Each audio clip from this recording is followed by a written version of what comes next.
Hey dreamers, tonight we're stepping back into the earliest days of Olympus, a time when the gods were still carving out their domains and the energies that shaped the world were anything but peaceful. This is the story of Ares, the god of war, the restless force of battle, the one often misunderstood even by the immortals themselves. Beyond the clashing armour and the roaring battlefields, his nature was far more complex than the image history painted of him, and that's where the mystery begins. Why does a god born into power struggle so much to earn respect among his own kin? What drives someone to embody conflict itself, and yet long for recognition beyond it? And what truths lie behind the side of Ares that mythology rarely tells?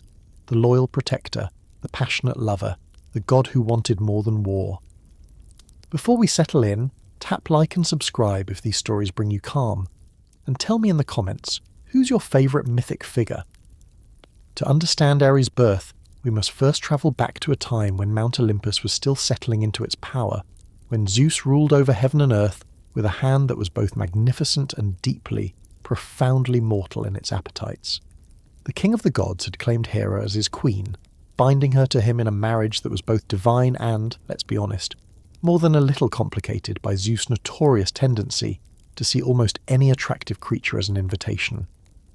But for this moment in our story, Zeus and Hera were together, and from that union would come a son.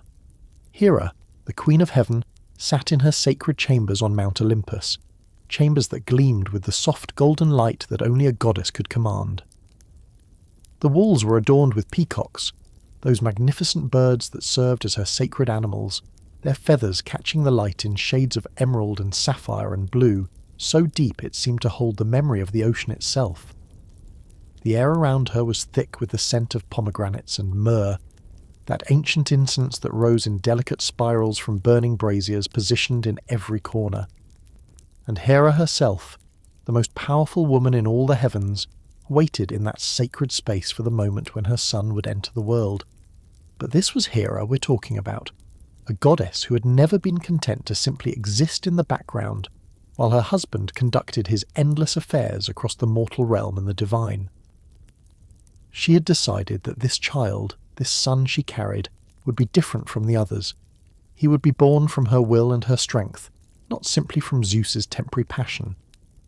And so, through means that remain somewhat mysterious even to those who study the oldest texts, Hera found a way to conceive this child entirely on her own, a son who belonged to her in a way that no child could ever truly belong to the philandering king of the gods. This act of independent creation was itself a quiet rebellion, a statement of divine autonomy whispered in the language of the gods themselves. Here, in a chamber high above the clouds, in a place where mortals could never reach, Hera performed an act of will that transcended even the powers of Zeus. It was elegant. It was revolutionary. It was, in its own way, as violent as the child she was about to bring forth. A solution that was as complex as it was unnecessarily dramatic, a signature of divine project management if ever there was one. The moment of birth was not gentle. Birth rarely is, and the birth of the god of war would be no exception. The very air around Hera began to shimmer and shift, as if reality itself was struggling to make room for this new divine presence. The peacocks in her chamber began to call out, their cries high and piercing, echoing through the marble halls of Olympus like a warning, or perhaps a celebration. With divine creatures, it was often difficult to tell the difference. The light that filled the room grew brighter and brighter, until it seemed as though the sun itself had come down from the sky to witness this moment. And then, in a rush of power and sound and sensation, Ares entered the world. He did not emerge quietly. He did not arrive with the gentle coo of an infant or the soft cry of a newborn child. Instead, he burst forth with a sound like the clash of bronze on bronze, like the thunder of chariots rolling across a battlefield, like the roar of 1,000 warriors demanding blood.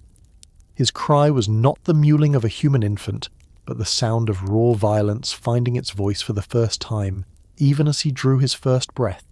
The windows of Hera's chamber rattled in their frames, and somewhere distant in the halls of Olympus, the other gods and goddesses paused and looked up, sensing that something momentous had occurred. Ares was born fully formed and massive, far larger than a human infant, with a body that already seemed to vibrate with barely contained energy. His skin was pale like moonlight, but shot through with veins that seemed to pulse with something darker. Not quite blood, but something far more volatile, something that hinted at the conflict and chaos that flowed through his divine form. His eyes, when he opened them, were not the soft eyes of an infant. They were sharp and fierce and already filled with an ancient hunger that seemed to know no name. His hair, too, was unlike anything a mortal mother would see in her human child. It was a deep red, the colour of rust and dried blood, and it seemed to move of its own accord, as if caught in a wind that only he could feel, as he lay in Hera's arms. And yes, even the Queen of Heaven held her newborn son close, with all the tenderness that even a goddess could muster. That hair seemed to writhe and shift like something living and separate from his body. Hera looked down at her son with an expression that was complicated and multifaceted. There was love there, the fierce protective love of a mother for her child. But there was also something else, a recognition of what he was, what he would become, what he would mean for the world she ruled. She saw in his face the echoes of his future, saw the battles that would rage because of him, saw the blood and the suffering and the chaos that would follow in his wake. And despite all of that, she held him closer, because he was hers, and that was all that truly mattered in that moment. Now, you might be wondering, what's your favourite part of a new god coming into existence? For me, it has to be that moment right after birth, when the Divine Mother gets to look at her creation and truly comprehend what she's brought into the world. It's that perfect intersection of hope and dread that makes the whole thing so compelling. Hera certainly experienced both, in equal measure, as she gazed upon her son. The midwives and handmaidens who attended to Hera were careful not to approach too closely. Even they could sense that this birth was different, that this child was fundamentally separate from the normal order of things. They maintained a respectful distance, hovering near the edges of the chamber, ready to assist but fully aware that their usual ministrations might not be appropriate for a god who seemed to carry the essence of battle within him from his very first moments of consciousness. Over the following hours and days, the other gods and goddesses of Olympus came to observe the new arrival. They came bearing gifts, as was customary when a new divine being entered their ranks. But as they looked upon Ares, their expressions were mixed. Some saw a powerful addition to their number, a force that would serve them well in their endless conflicts and struggles for dominance. Others looked upon him with something that might have been unease or concern, sensing in him something wild and unpredictable, something that might prove difficult to control or direct. Athena, the goddess of wisdom and strategic warfare, came to view her new half-brother with an expression of studied calm. Unlike Ares, who embodied the raw chaos of battle, Athena represented the calculated, intelligent aspects of war, the strategy, the discipline, the victory that comes from outthinking your opponent rather than simply overwhelming them with brute force. As she looked upon Ares, there was a flicker of something in her eyes, a recognition that here was a force fundamentally opposed to everything she stood for, and yet somehow connected to her through the bonds of divine family. Hermes, the messenger god, found the whole affair somewhat amusing. He laughed, that light, quick laugh that was characteristic of him, when he saw Ares' violent arrival, and he offered Hera his congratulations with a casual grace that seemed to acknowledge both the unusual nature of the birth and the obvious power of the newborn god.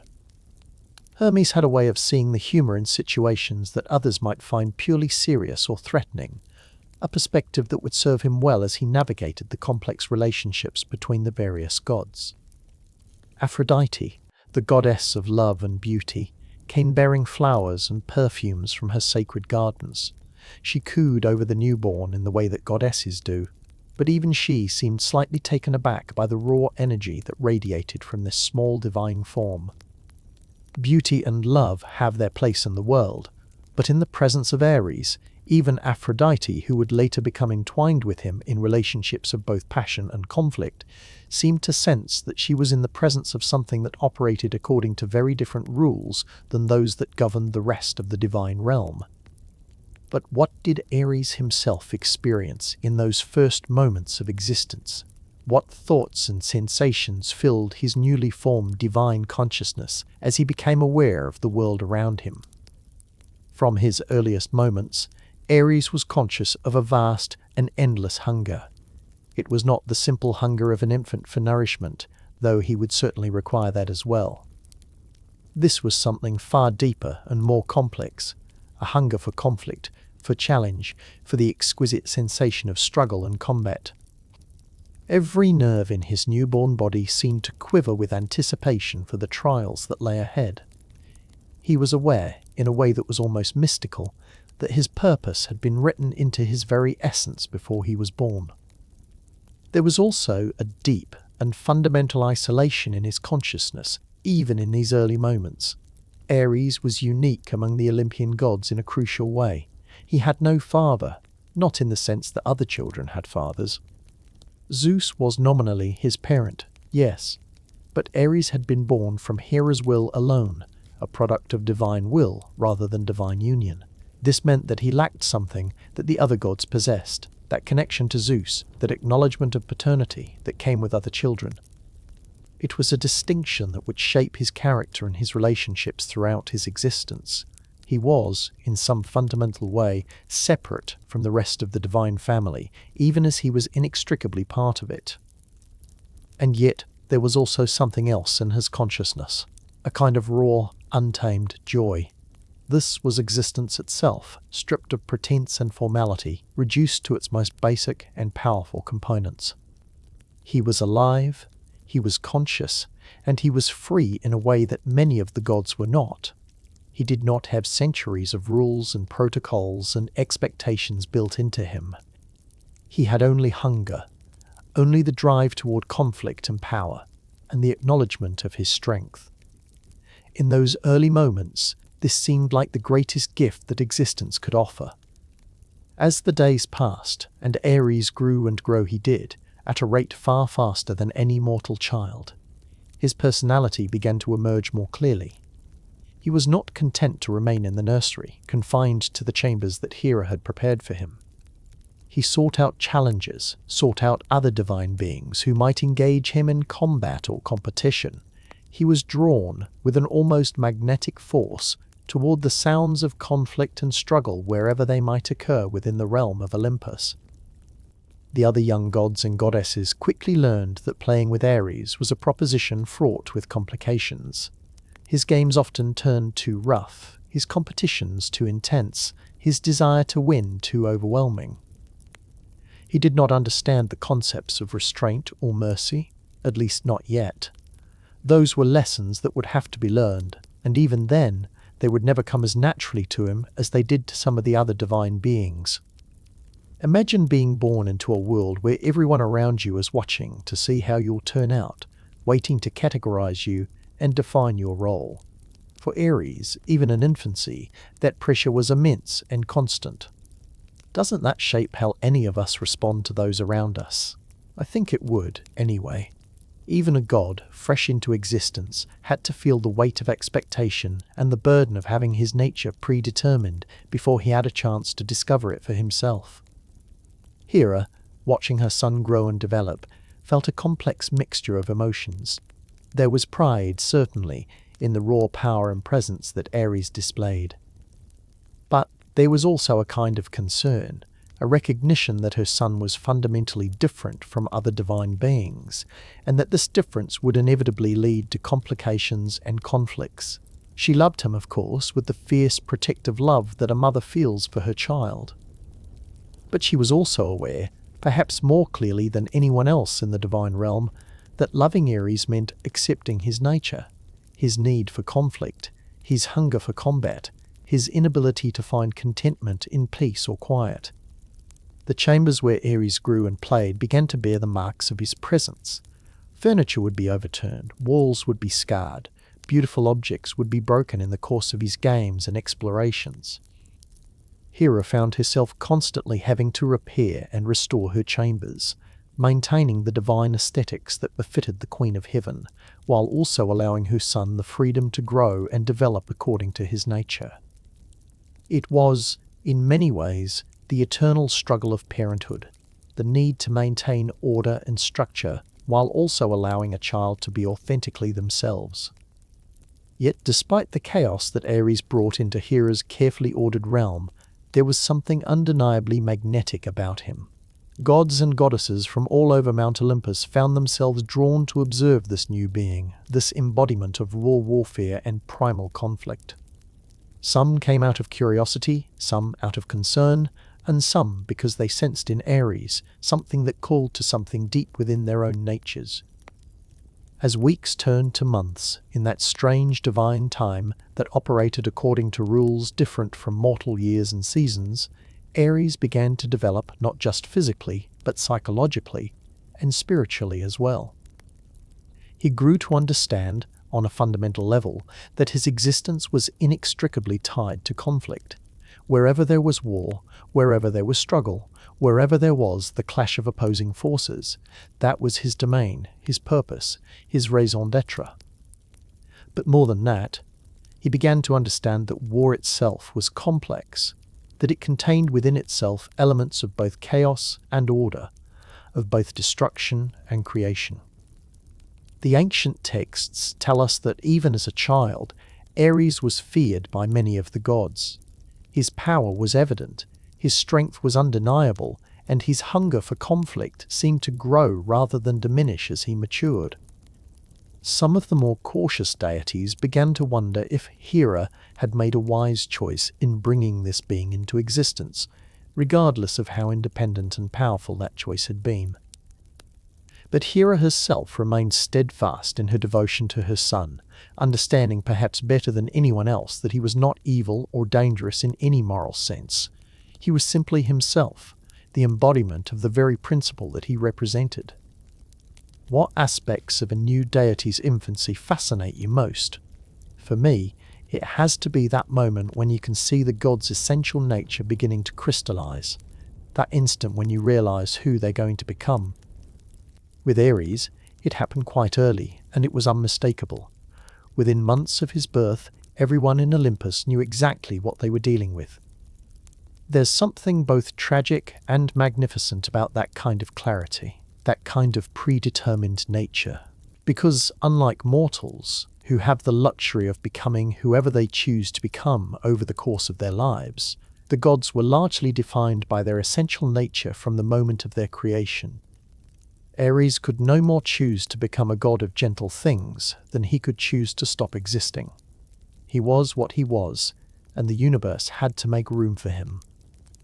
In many ways, Ares' birth represented something larger than just the arrival of a new god. It represented a fundamental shift in the balance of power on Mount Olympus, a new force entering the divine ecosystem that would reshape relationships and dynamics in ways that no one could fully predict. Hera had not simply given birth to a child. She had introduced a principle, a power, a transformative force into the heart of the divine realm. And while the full implications of that would not become clear for some time yet, everyone who witnessed Ares' first days and weeks understood that something momentous had occurred, something that would echo through the ages to come. The red-haired infant god, lying in his divine cradle, seemed at peace even as he radiated barely contained energy. He would sleep, and in his sleep there was serenity and calm. But when he woke, that serenity would vanish, replaced by that endless hunger, that driving need for conflict and challenge that defined his very existence. And this cycle, this endless oscillation between rest and striving, between peace and chaos, would become the pattern of his life, the rhythm that governed his days and years, and the eons that stretched before him. Outside the palace, in the mortal realm far below, people had no way of knowing that a new god had been born. They could not hear the roar that accompanied his entry into the world, could not see the way the heavens themselves seemed to shift in response to his arrival. And yet, somehow, they would know. Over the course of the following ages, whenever a battle was fought, whenever blood was spilled in the name of conflict and conquest, Ares would be there, his presence felt even when he was not seen, his influence shaping the course of human history in ways both obvious and subtle. But for now, in these early days of his existence, Ares knew only his immediate world, the chambers of his mother, the presence of the other gods, the endless opportunities for conflict and challenge that Olympus provided. He did not yet know what he would become, what he would do, how he would shape the fate of gods and mortals alike.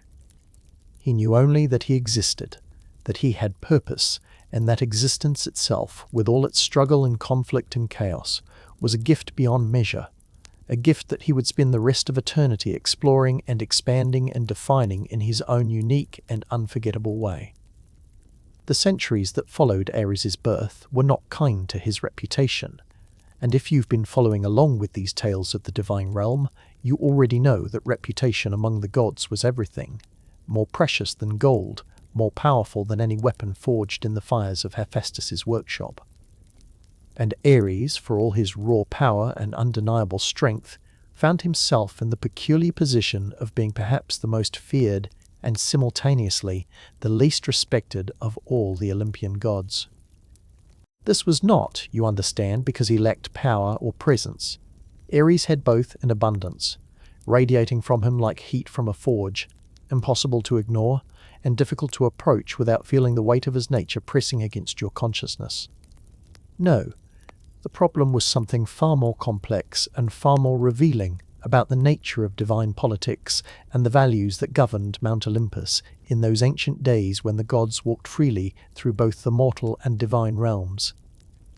The issue, if we're being completely honest about it, was that Ares embodied something the other gods found deeply uncomfortable. The raw, unfiltered truth of what war actually meant when you stripped away all the poetry and strategy and noble justifications.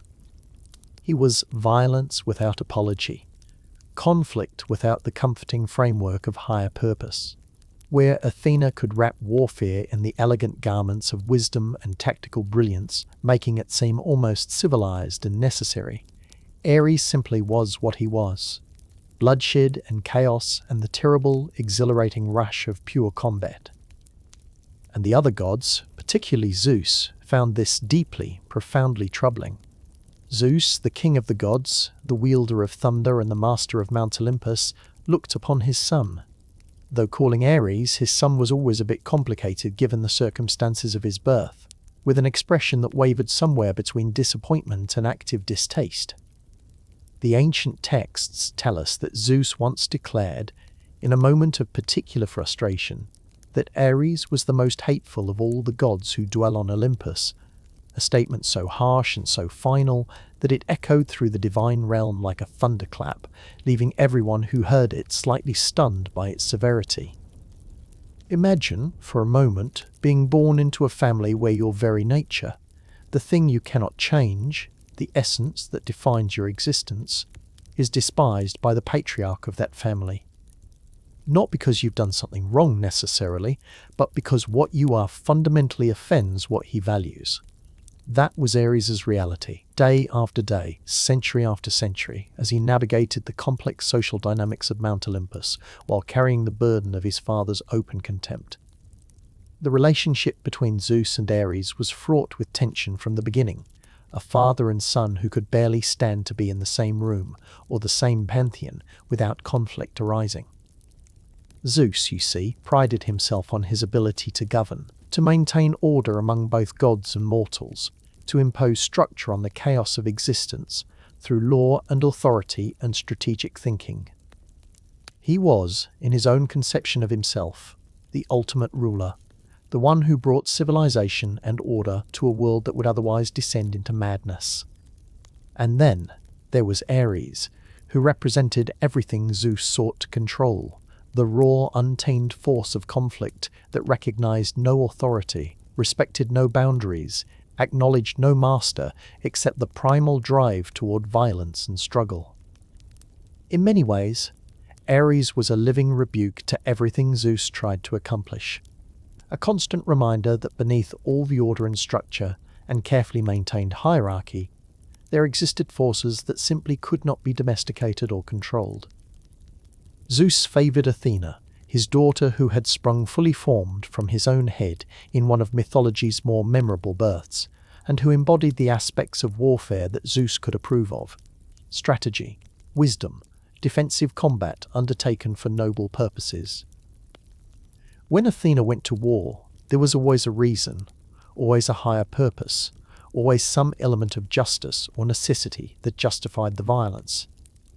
She was warfare as philosophy, combat as an extension of rational thought and careful planning. Ares, by contrast, was warfare as pure sensation, combat as an end in itself rather than a means to an end. He didn't need justification or higher purpose. He simply needed the clash of weapons and the rush of battle and the intoxicating sensation of conflict in all its raw and terrible glory. And this fundamental difference meant that Zeus, whenever forced to choose between his two war deities, would always choose Athena over Ares. The favoritism was so obvious, so consistently displayed, that it became a kind of running joke among the other gods, though no one would dare laugh about it in Zeus's presence. Athena could do no wrong in their father's eyes, while Ares could do no right. Even when Ares performed acts of genuine courage, or demonstrated the kind of fierce loyalty that should have earned respect, Zeus found ways to diminish or dismiss these accomplishments, always comparing them unfavorably to Athena's more measured and strategic approach to warfare. But Zeus was not alone in his distaste for the god of war. Athena herself, brilliant and calculating and utterly convinced of the superiority of her own approach to conflict, viewed Ares with something approaching disdain mixed with pity. She saw in him everything she had transcended: the mindless brutality, the lack of planning, the sheer recklessness that characterized his approach to battle. Where she carefully calculated every move and anticipated every consequence, Ares simply charged forward, driven by instinct and hunger, and that endless need for combat that defined his existence.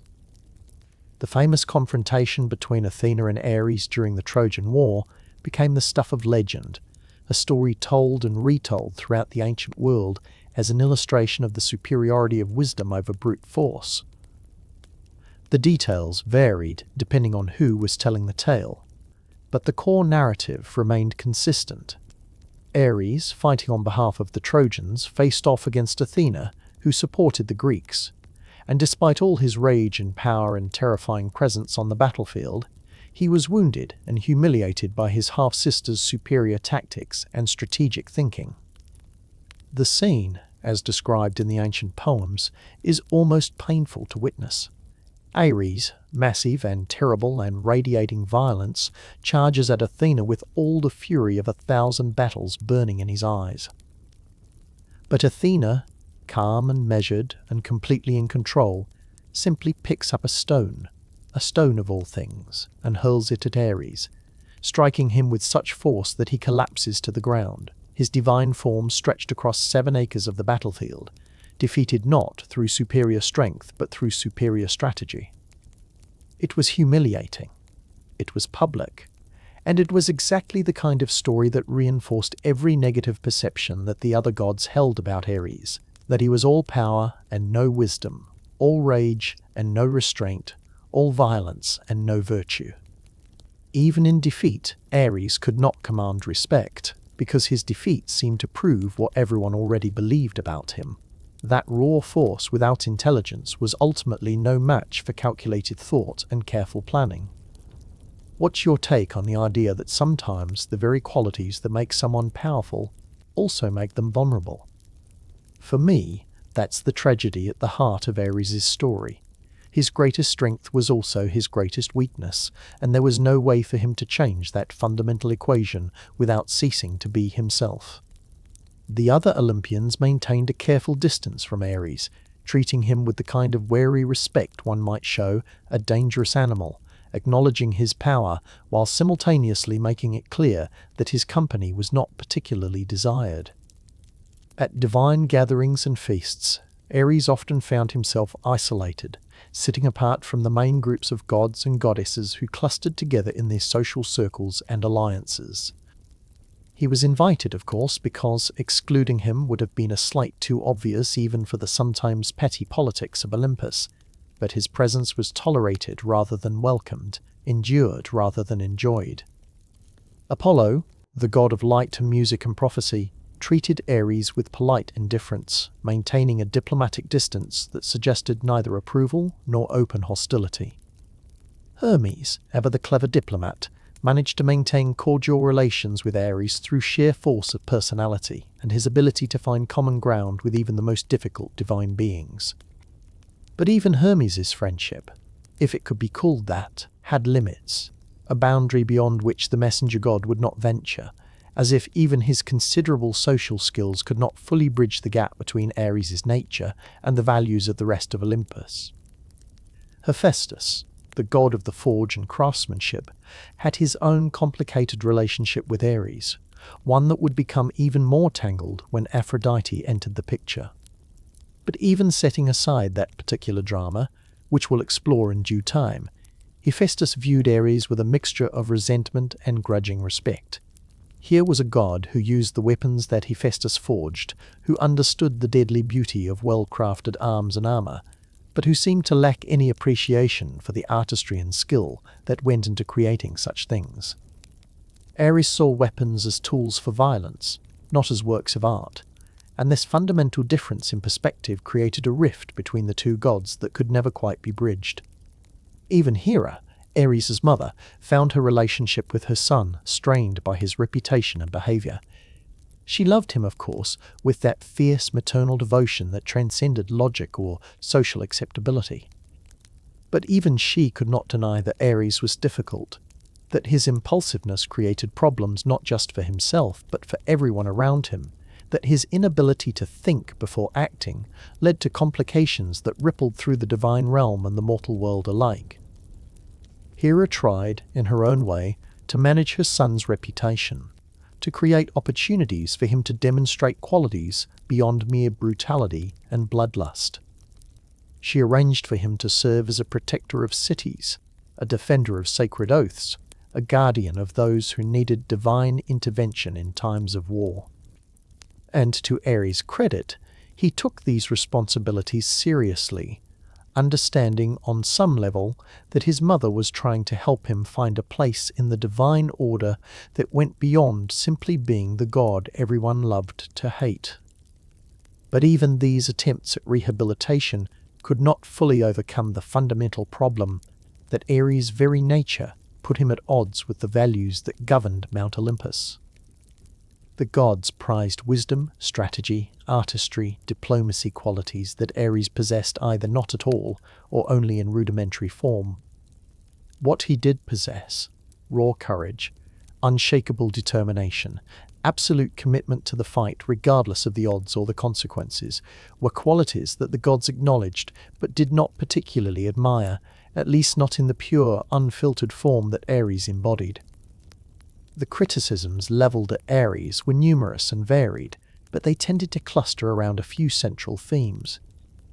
He was impulsive, acting without thinking, charging into situations without considering the consequences or planning for potential complications. He was brutal, taking satisfaction in violence for its own sake rather than viewing it as a necessary means to achieve some greater end. He was unreliable, switching sides in conflicts based on his whims or passions, rather than maintaining consistent loyalties or alliances. Some of these criticisms were fair, reflecting genuine flaws in Ares' character and approach to existence. Others were exaggerated or distorted, reflecting more about the biases and prejudices of those making the accusations than about Ares' actual behavior. And still others were simply misunderstandings, failures to grasp that Ares operated according to a different set of values and priorities than the rest of the Olympian pantheon. Take, for example, the accusation of impulsiveness. Yes, Ares acted quickly, often without the kind of extended deliberation that Athena or Apollo might employ before making a decision. But from Ares' perspective, this wasn't impulsiveness. It was decisiveness. War does not wait for careful planning and strategic analysis. Battle demands immediate action, instant response to rapidly changing circumstances. What the other gods saw as recklessness, Ares saw as the necessary speed and adaptability that survival in combat required. Or consider the charge of brutality.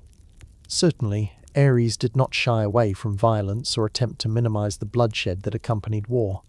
But was this really brutality, or was it simply honesty? Ares refused to prettify warfare, refused to dress it up in noble justifications or strategic frameworks that made it seem civilized and acceptable. He showed war as it actually was: ugly, violent, chaotic, and fundamentally destructive. If that made the other gods uncomfortable, perhaps that said more about their need for comfortable illusions than about Ares' supposed flaws. And the accusation of unreliability, of switching sides based on passion or whim, well, that one had some truth to it, certainly. Ares did allow his emotions to guide his actions, did commit himself to causes based on personal connections rather than abstract principles of justice or righteousness. But was personal loyalty really less valid than ideological consistency? Ares fought for those he cared about, for those who earned his devotion through their actions and character rather than through political expediency or strategic advantage. The mortal world, interestingly enough, had a more nuanced relationship with Ares than the divine realm did. In some places, Sparta most notably, and Thrace, where his worship was particularly strong, Ares was revered as a model warrior, an ideal to aspire to, a source of courage and strength in times of conflict. Soldiers prayed to him before battle, seeking his favor and his blessing, hoping that he would grant them the fury and determination they needed to survive the chaos of combat. But even among mortals, Ares' worship was never as widespread or as enthusiastic as that of other gods. There were fewer temples dedicated to him, fewer festivals held in his honor, fewer prayers offered up to his name than to Athena or Apollo, or even to lesser deities whose domains seemed less immediately important than the god of war. This was partly because war, while sometimes necessary, was never something that people actively wanted. Ares represented a necessary evil rather than a positive good, and while people might pray to him in times of crisis, they did not celebrate him in times of peace. The irony, of course, is that Ares himself did not particularly care what anyone thought of him. Unlike the other gods who craved worship and admiration and carefully cultivated their reputations among both mortals and immortals, Ares seemed genuinely indifferent to public opinion. He was what he was, and if others found that uncomfortable or troubling or frightening, that was their problem, not his. This indifference to reputation actually made the situation worse, because it meant that Ares made no effort to manage perceptions or present himself in a more favorable light. Where Zeus carefully orchestrated his public image, presenting himself as the wise and just ruler of gods and men, and where Athena crafted a persona of strategic brilliance and measured wisdom, Ares simply showed up as himself, raw, unfiltered, and utterly unconcerned with whether others approved. This authenticity might have been admirable in some contexts, but in the carefully managed social ecosystem of Mount Olympus, it was seen as yet another flaw, another sign that Ares lacked the sophistication and social intelligence that characterized the more successful members of the pantheon. The divine councils and assemblies where the gods gathered to debate policy and make decisions about the fate of mortals and immortals alike became particularly uncomfortable for Ares. He would sit in his designated seat, massive and brooding and radiating barely contained energy, while the other gods discussed matters of governance and justice and divine responsibility. When he spoke, which was not often, because he quickly learned that his opinions were rarely welcomed or valued, his contributions were typically dismissed or overruled, with Zeus or Athena or some other more respected deity providing a counter-argument that the assembly would inevitably accept instead. These moments of public dismissal, these repeated demonstrations that his voice carried less weight than those of his fellow gods, accumulated over time, building up like layers of sediment in a riverbed, creating a foundation of resentment and frustration that shaped Ares' relationship with the rest of the Olympian pantheon. He learned, slowly and painfully, that his role was to be the weapon rather than the hand that wielded it, to be called upon when violence was necessary, then dismissed and disregarded when the fighting was done and the serious work of governance and decision-making began. But perhaps the most painful aspect of Ares' reputation was the way it affected his relationships with his own family. He watched as Zeus lavished attention and praise on Athena, celebrating her victories and wisdom while ignoring or criticizing Ares' own accomplishments. He saw how his mother, Hera, despite her love for him, often seemed embarrassed by his behavior, apologizing for him or making excuses when his actions caused diplomatic complications with other gods. He observed how his siblings maintained that careful distance, treating him with wariness rather than warmth, always keeping their interactions superficial and brief. The loneliness of being Ares, of being powerful and feared but never respected or loved, must have been profound. A kind of isolation that went beyond physical separation and touched something deeper in his divine consciousness. He was surrounded by family and yet fundamentally alone, present at every gathering but never truly part of the community, acknowledged as a member of the pantheon but never fully accepted or valued for who and what he was. And through all of this criticism and rejection and social marginalization, Ares continued to be exactly what he had always been. He did not soften his nature to make himself more palatable to the other gods.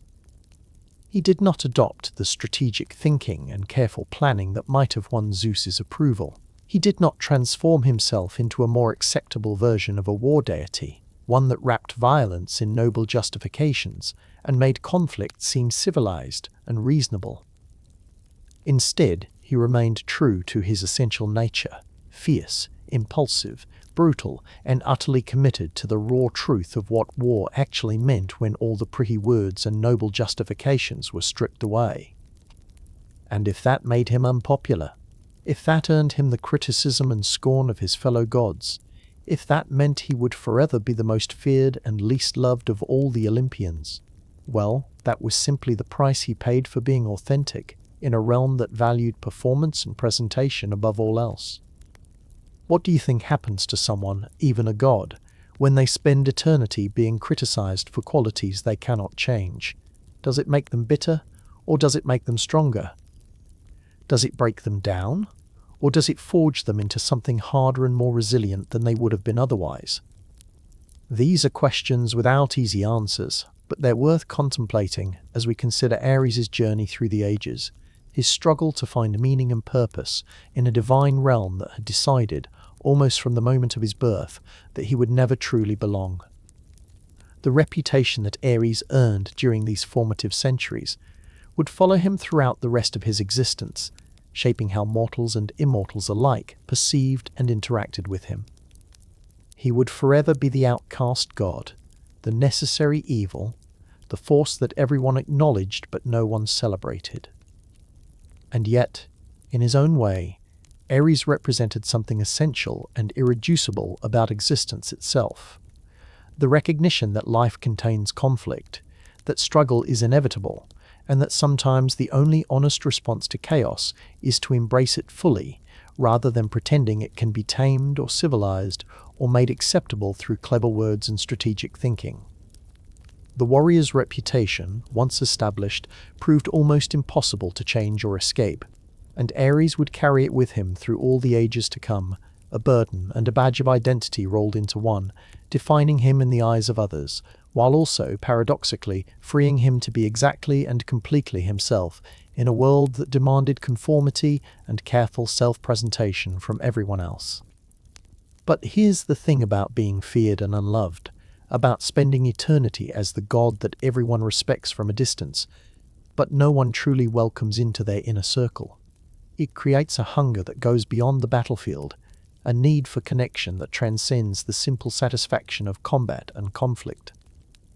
And for Ares, that hunger would find its answer in the most unlikely and most perfect of places, in the arms of Aphrodite, the goddess of love and beauty, whose very nature seemed to exist in complete opposition to everything he represented.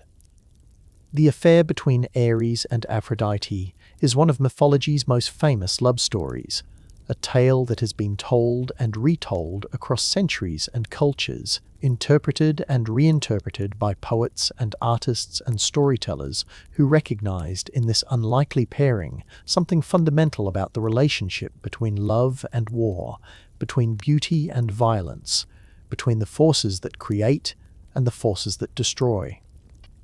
But to understand why this relationship mattered so much, why it became such a defining element of both their mythologies, we need to look past the scandalous surface and examine what it meant for these two divine beings to find each other in a realm where both were, in their own ways, fundamentally misunderstood. Aphrodite, you see, was not simply the goddess of love in some abstract, ethereal sense. She was the embodiment of desire itself, of that raw, primal attraction that defies logic and reason and social convention. She had been born from the sea foam that formed around the severed genitals of Uranus when Cronus cast them into the ocean, emerging fully formed and impossibly beautiful from the waves. A goddess whose very existence was tied to passion and pleasure and the complicated, messy reality of physical and emotional attraction. And she had been married, in one of Zeus's more questionable political decisions, to Hephaestus, the god of the forge and craftsmanship, the divine blacksmith who created wonders with his hands, but who had been born with a physical deformity that made him, in the aesthetics-obsessed culture of Mount Olympus, something of an outsider himself. The marriage had been arranged as a reward for Hephaestus. He had created a throne for Hera that trapped her, and when he finally agreed to release her, Zeus offered him Aphrodite's hand in marriage as compensation. It was, to put it mildly, not a love match. Hephaestus adored Aphrodite, crafting beautiful gifts for her with all the skill and artistry at his command, creating jewelry and ornaments and treasures that would have made any other goddess weep with joy. He was kind to her, attentive in his way, devoted with the intensity of someone who could not quite believe his fortune in having won such a bride. But Aphrodite, whose entire being was oriented toward passion and desire, and the electric connection that transcends practical considerations, found herself trapped in a marriage that offered everything except the one thing she truly craved. That spark of mutual attraction, that sense of being truly seen and wanted for who she was rather than what she represented. Enter Ares, stage left, covered in the dust and blood of some distant battlefield, radiating that raw, untamed energy that made the other gods uncomfortable, but that Aphrodite found absolutely magnetic. The ancient sources differ on exactly when and how their affair began, whether it started during her marriage to Hephaestus or developed over time, but the core truth remains consistent. These two found in each other something that no one else in the divine realm could provide. For Ares, Aphrodite represented acceptance in its purest form. She did not criticize his impulsiveness or try to soften his brutality or suggest that he should be more strategic and thoughtful like Athena.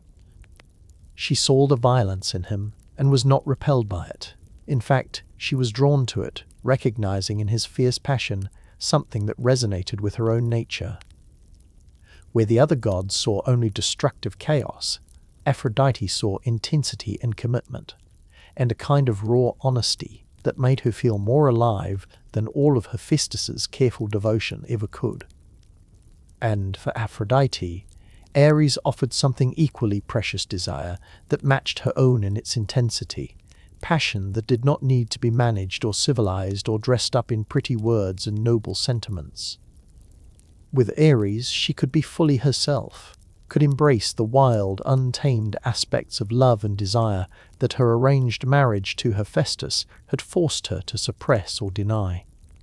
He wanted her with a hunger that matched her own capacity for passion, creating a feedback loop of mutual attraction that was as powerful as it was undeniable.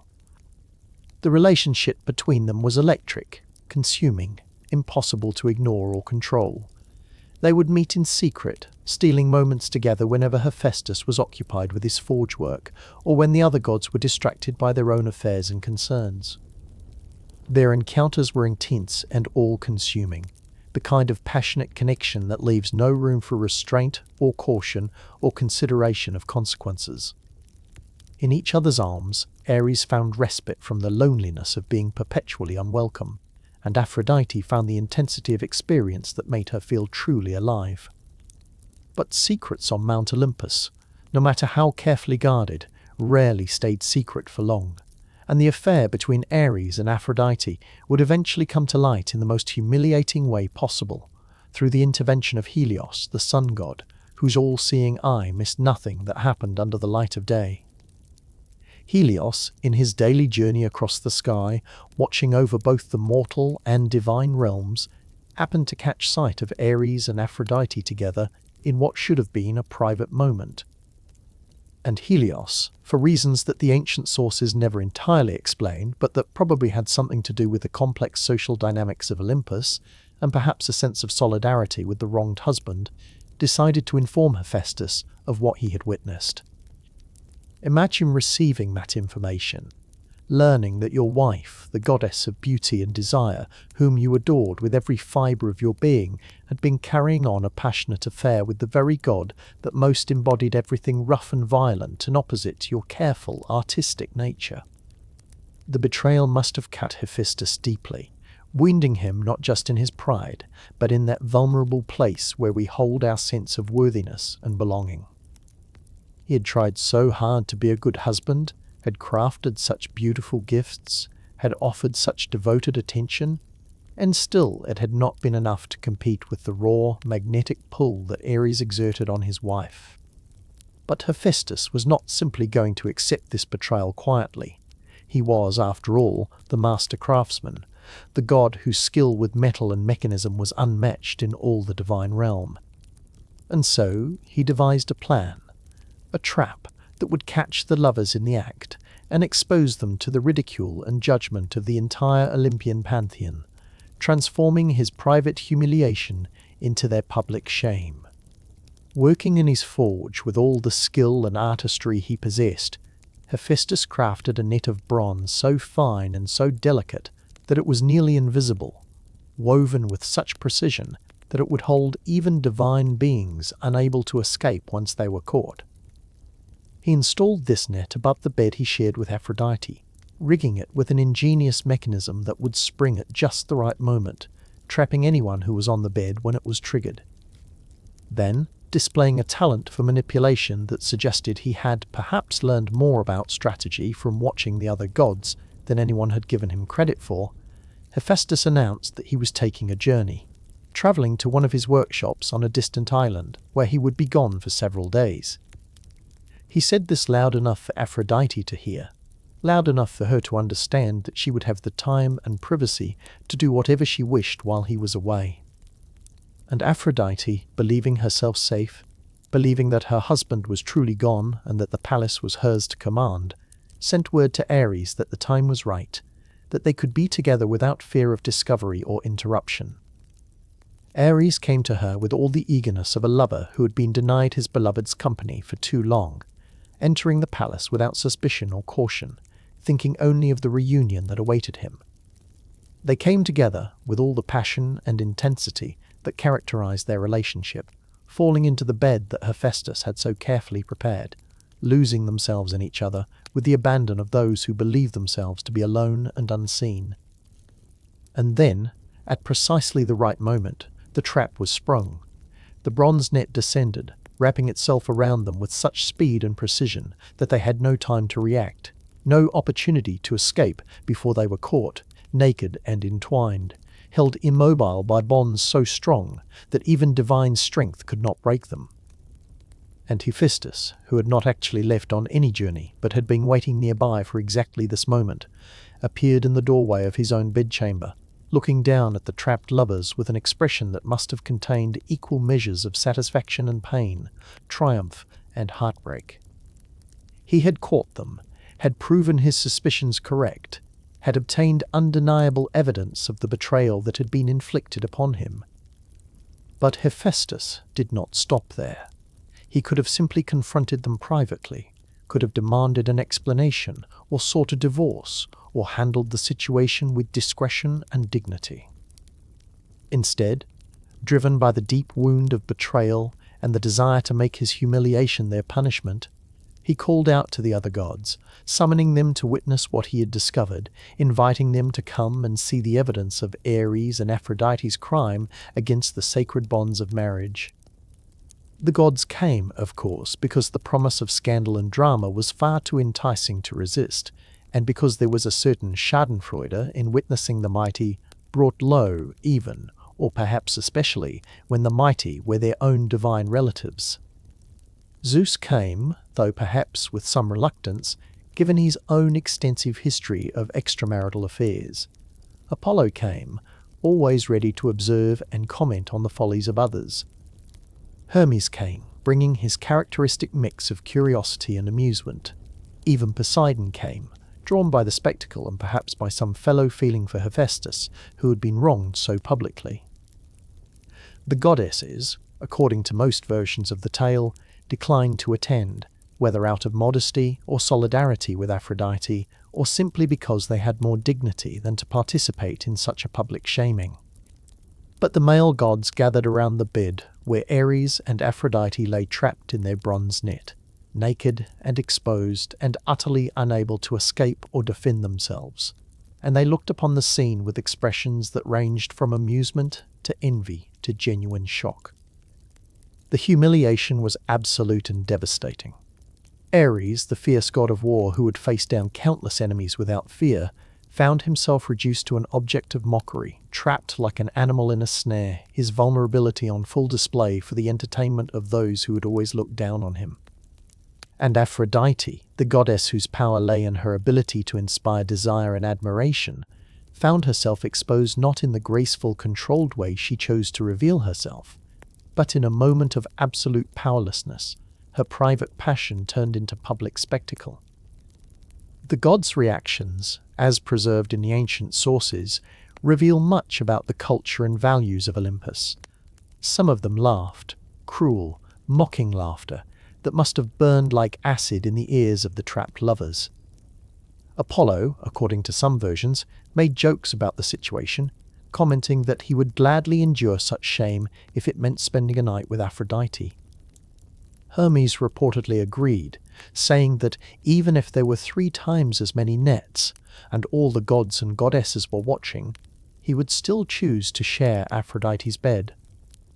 These comments, meant perhaps as compliments to Aphrodite's beauty, actually compounded the humiliation, turning a moment of private passion into a public evaluation of her worth as a sexual object, reducing her from a goddess with agency and power to a prize that men competed over and evaluated based on how much shame they would endure to possess her.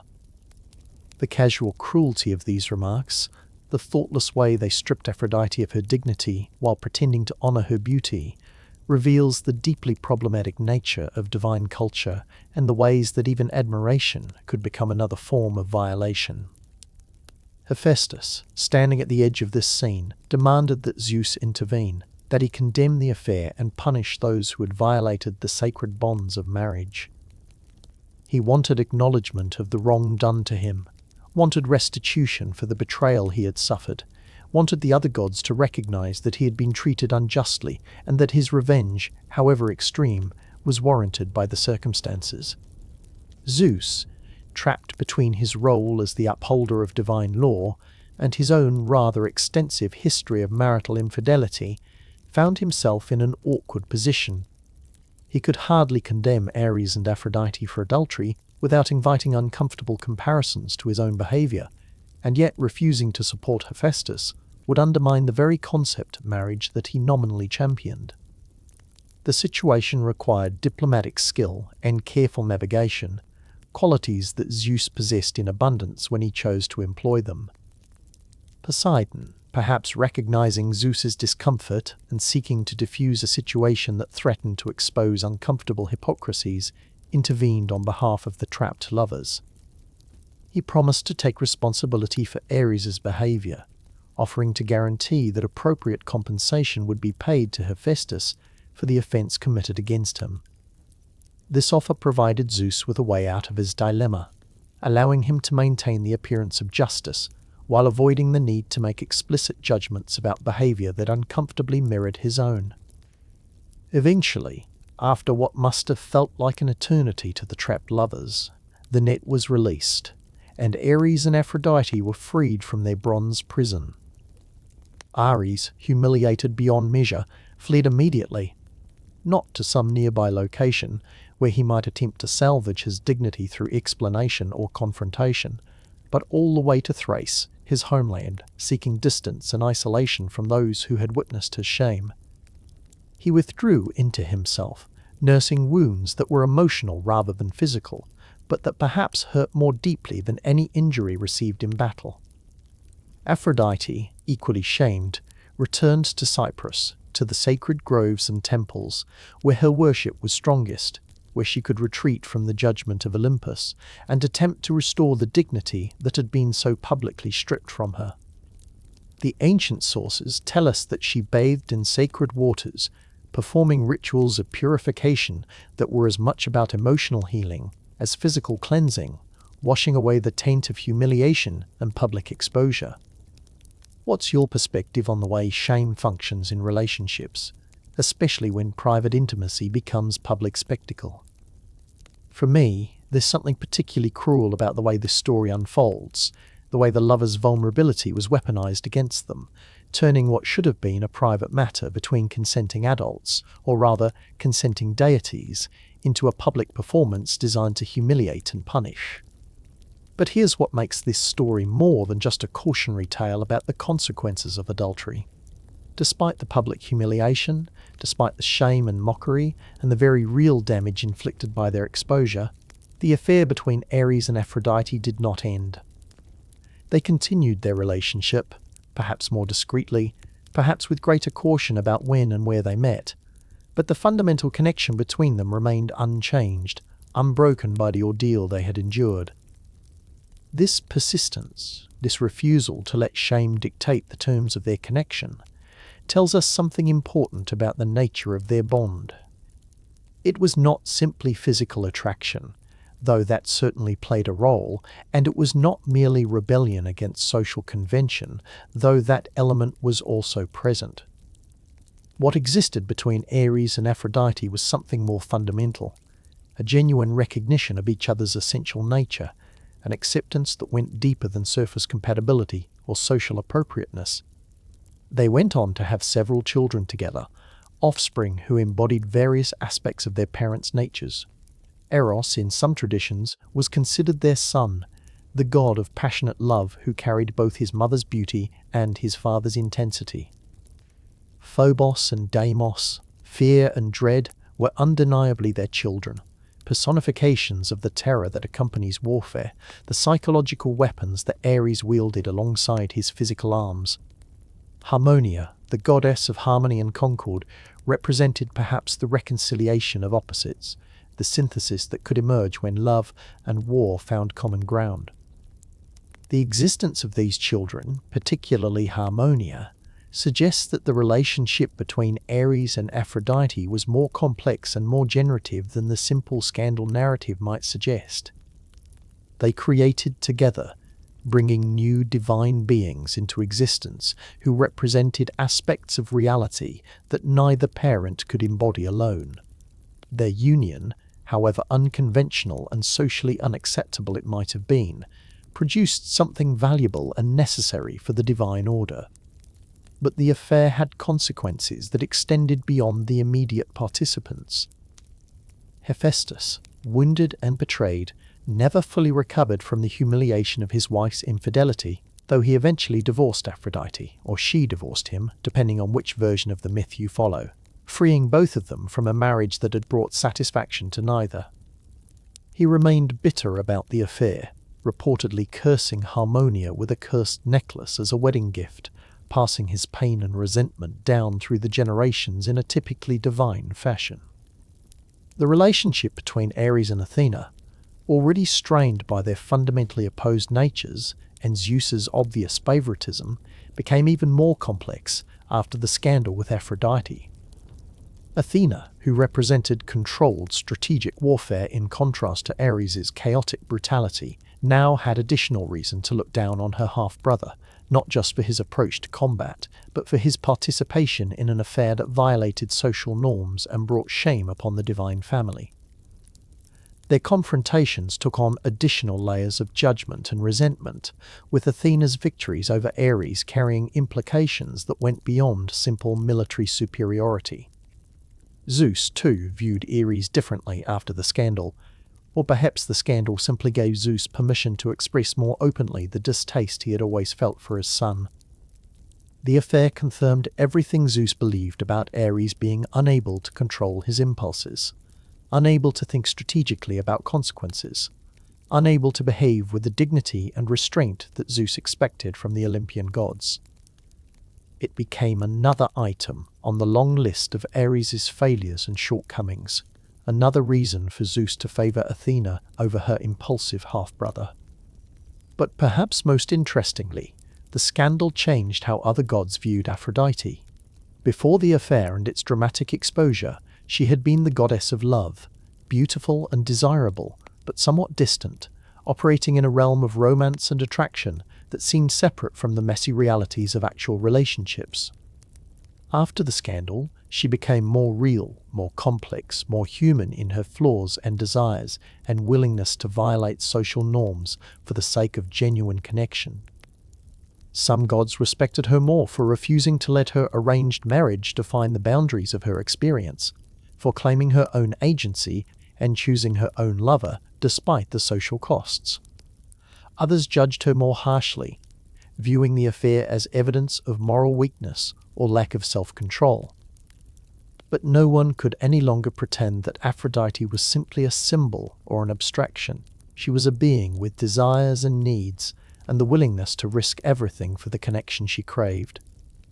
The question of whether the relationship between Ares and Aphrodite was love, in any meaningful sense, has been debated by scholars and storytellers for millennia. Was it merely physical attraction, the inevitable collision between the god of war and the goddess of desire? Was it rebellion, two outcasts, one despised for his brutality, one trapped in an unwanted marriage, finding solidarity in their rejection of Olympian norms? Or was it something deeper, a genuine recognition of shared qualities beneath their superficial differences? The ancient sources don't provide a clear answer, and perhaps that ambiguity is itself significant. Love, after all, rarely fits into neat categories or simple explanations, especially when it involves beings as complex and multifaceted as gods. What we can say with certainty is that the connection between Ares and Aphrodite endured beyond the scandal, beyond the humiliation, beyond the social pressure to end their involvement. And that persistence suggests something more substantial than mere physical attraction or rebellious posturing.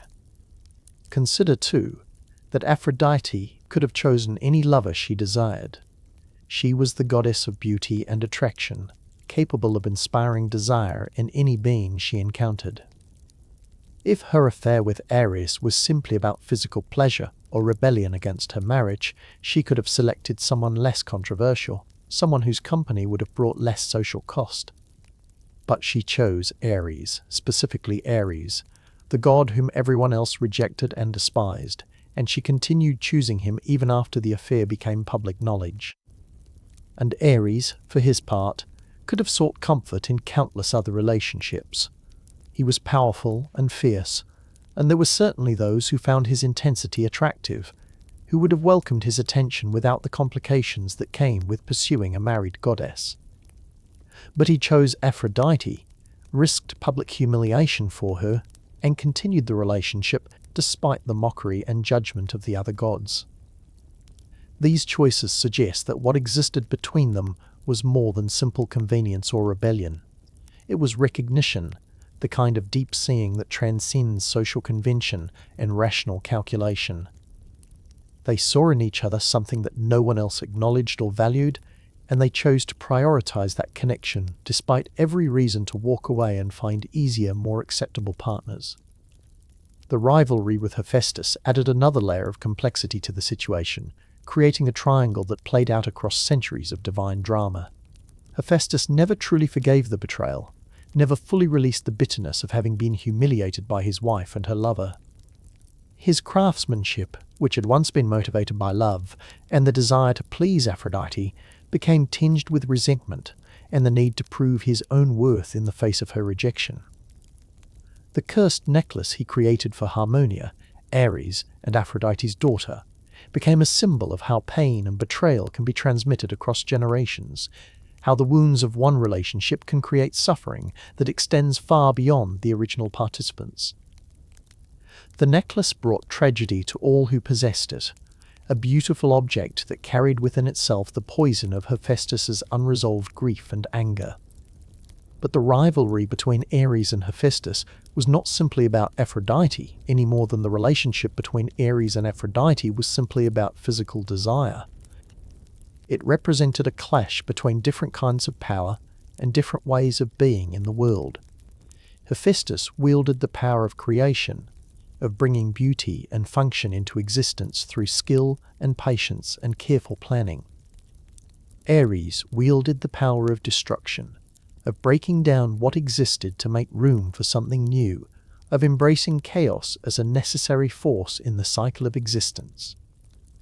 Aphrodite, positioned between these two gods, became in some sense a prize in their competition, but also a being with her own agency and desires, making choices that reflected her own needs and nature, rather than simply accepting whatever role the male gods had decided she should play.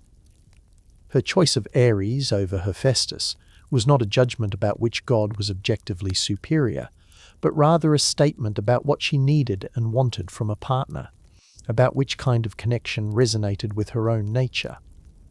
The scandal and its aftermath remind us that even gods, perhaps especially gods, are subject to the messy realities of desire and connection, that passion does not respect social convention or political calculation, and that sometimes the most powerful forces in existence are those that operate in the realm of emotion and attraction, rather than in the domains of law and order that Zeus tried so carefully to maintain. Ares and Aphrodite's affair became one of mythology's most enduring stories, precisely because it captured something true about the human and divine experience, something about the way that love and desire can override reason and social pressure, about how genuine connection can persist even in the face of public humiliation and social condemnation, about the complex relationship between passion and consequence that defines so much of our experience in the realm of relationships and intimacy. And through it all, despite the scandal and the mockery and the very real costs of their choice to be together, Ares found in Aphrodite something he had never experienced elsewhere: acceptance, desire, recognition of his worth as a being, rather than judgment of his failure to conform to others' expectations. In her arms, he was not the despised god of war, not the impulsive disappointment that Zeus wished had never been born, but simply himself, fierce and intense and passionate, and wanted exactly as he was. That acceptance, that recognition, that genuine seeing, perhaps that was the real love story at the heart of this myth, more significant than the scandal or the humiliation, or any of the dramatic events that captured the attention of poets and storytellers across the ages. But love affairs and divine scandals, however compelling, were never the full measure of Ares's existence. They were merely interludes between the conflicts that truly defined him, the battles that gave meaning and purpose to his nature as the god of war. And nowhere in all of mythology are Ares' strengths and weaknesses more clearly displayed than in his involvement in the greatest conflict of the ancient world, the Trojan War. That 10-year struggle between the Greeks and the people of Troy that would consume heroes and gods alike, reshaping the ancient world and providing material for storytellers across millennia. The Trojan War began, as so many conflicts do, with a mixture of divine manipulation and human passion. The judgment of Paris, the abduction of Helen, the wounded pride of kings, and the political calculations of those who saw in this personal insult an opportunity for conquest and glory. But what started as a dispute over one woman's choice, or lack thereof, quickly escalated into something far larger, drawing in the entire Greek world and dividing the Olympian pantheon itself into warring factions, each god choosing a side based on loyalties and grudges and complicated relationships that had been developing over centuries. And Ares, predictably, found himself at the center of this divine conflict, not as a strategist or diplomat, or even as a consistent ally, but as a force of chaos that moved through the war according to his own unpredictable logic, switching sides and allegiances in ways that frustrated both mortals and immortals alike, confirming every criticism that had ever been leveled against him, while simultaneously demonstrating the raw power that made him indispensable, despite his unreliability. At the outset of the war, when the gods were choosing their allegiances and making their commitments to either the Greek forces or the Trojan defenders, Ares made a promise to his mother Hera and his half-sister Athena, two of the most powerful goddesses on Olympus, both of whom had reasons to despise the Trojans and support the Greek cause. He told them, with what seemed like sincerity, that he would fight for the Greeks, that he would lend his power to their armies and help ensure their victory over the walls of Troy. It was, by all accounts, a reasonable promise. Hera was his mother, the one who had brought him into existence through her own will and power, the one who had protected him and defended him despite all his flaws and failures. Athena was his sister, and while their relationship was complicated and often antagonistic, family loyalty should have counted for something, should have created bonds strong enough to withstand the temptations and pressures of the battlefield. The Greeks had a just cause, or at least they had a cause that Hera and Athena believed in passionately, and Ares' support would have been a significant advantage in the conflict ahead. But then Aphrodite intervened, as she so often did in matters involving Ares, and everything changed. Aphrodite, you see, had her own allegiances in this conflict, her own reasons for supporting the Trojans. Paris, the prince whose judgment had awarded her the golden apple and set this entire catastrophe in motion, was under her protection. The city of Troy, with its magnificent temples and its devotion to beauty and pleasure, was dear to her heart, and she had no desire to see Ares fighting against her chosen people, bringing destruction and chaos to those she favored. So she came to him, as only Aphrodite could, using all her considerable powers of persuasion, both divine and personal, to convince him to break his promise to Hera and Athena, and instead join her in supporting the Trojans. The ancient sources don't give us the details of this conversation, don't tell us exactly what arguments she used, or what promises she made, or what intimate moments of connection convinced Ares to betray the commitment he had made to his mother and sister. But whatever passed between them, it was effective. Ares agreed to switch sides, to abandon the Greeks, and instead fight for Troy. This betrayal would become one of the defining characteristics of Ares' participation in the Trojan War. Not the raw power he brought to the battlefield, not the terror he inspired in mortal soldiers, but his fundamental unreliability, his willingness to break promises and shift allegiances based on emotion and passion rather than principle or strategic calculation. Athena, in Homer's Iliad, would call him a double-faced liar, a god who made commitments without any intention of honoring them, who switched sides with the casual indifference of someone playing a game rather than participating in a war that would determine the fate of nations. Can you imagine the disappointment and rage that Hera and Athena must have felt when they realized Ares had been persuaded to join the Trojans? Here was proof, yet again, that Ares could not be trusted, that his passions always overrode his commitments, that loyalty to him meant nothing when balanced against his desire for Aphrodite or his need for the particular kind of conflict that most appealed to him in any given moment. It confirmed everything they had always believed about him, that he was fundamentally unreliable, driven by impulse rather than wisdom, incapable of the kind of consistent commitment that characterized the more respectable gods. But if we're being honest, and we should always strive for honesty when examining these ancient stories, Ares' decision to support the Trojans was not simply about Aphrodite's persuasive powers or his own emotional instability. There was something about the Trojans, about their situation and their struggle, that resonated with Ares in ways that the Greek cause never could. The Greeks were fighting an offensive war, a war of conquest and vengeance, seeking to tear down walls and take what they believed was rightfully theirs. The Trojans were defending their home, their city, their way of life against invaders who came from across the sea demanding surrender and submission. And Ares, for all his flaws and all his reputation for mindless violence, had always been drawn to those who fought with their backs against the wall, who embraced conflict not as a path to glory or conquest, but as a necessary response to existential threat. The desperation of defenders, the fierce commitment of those who have no choice but to fight or die.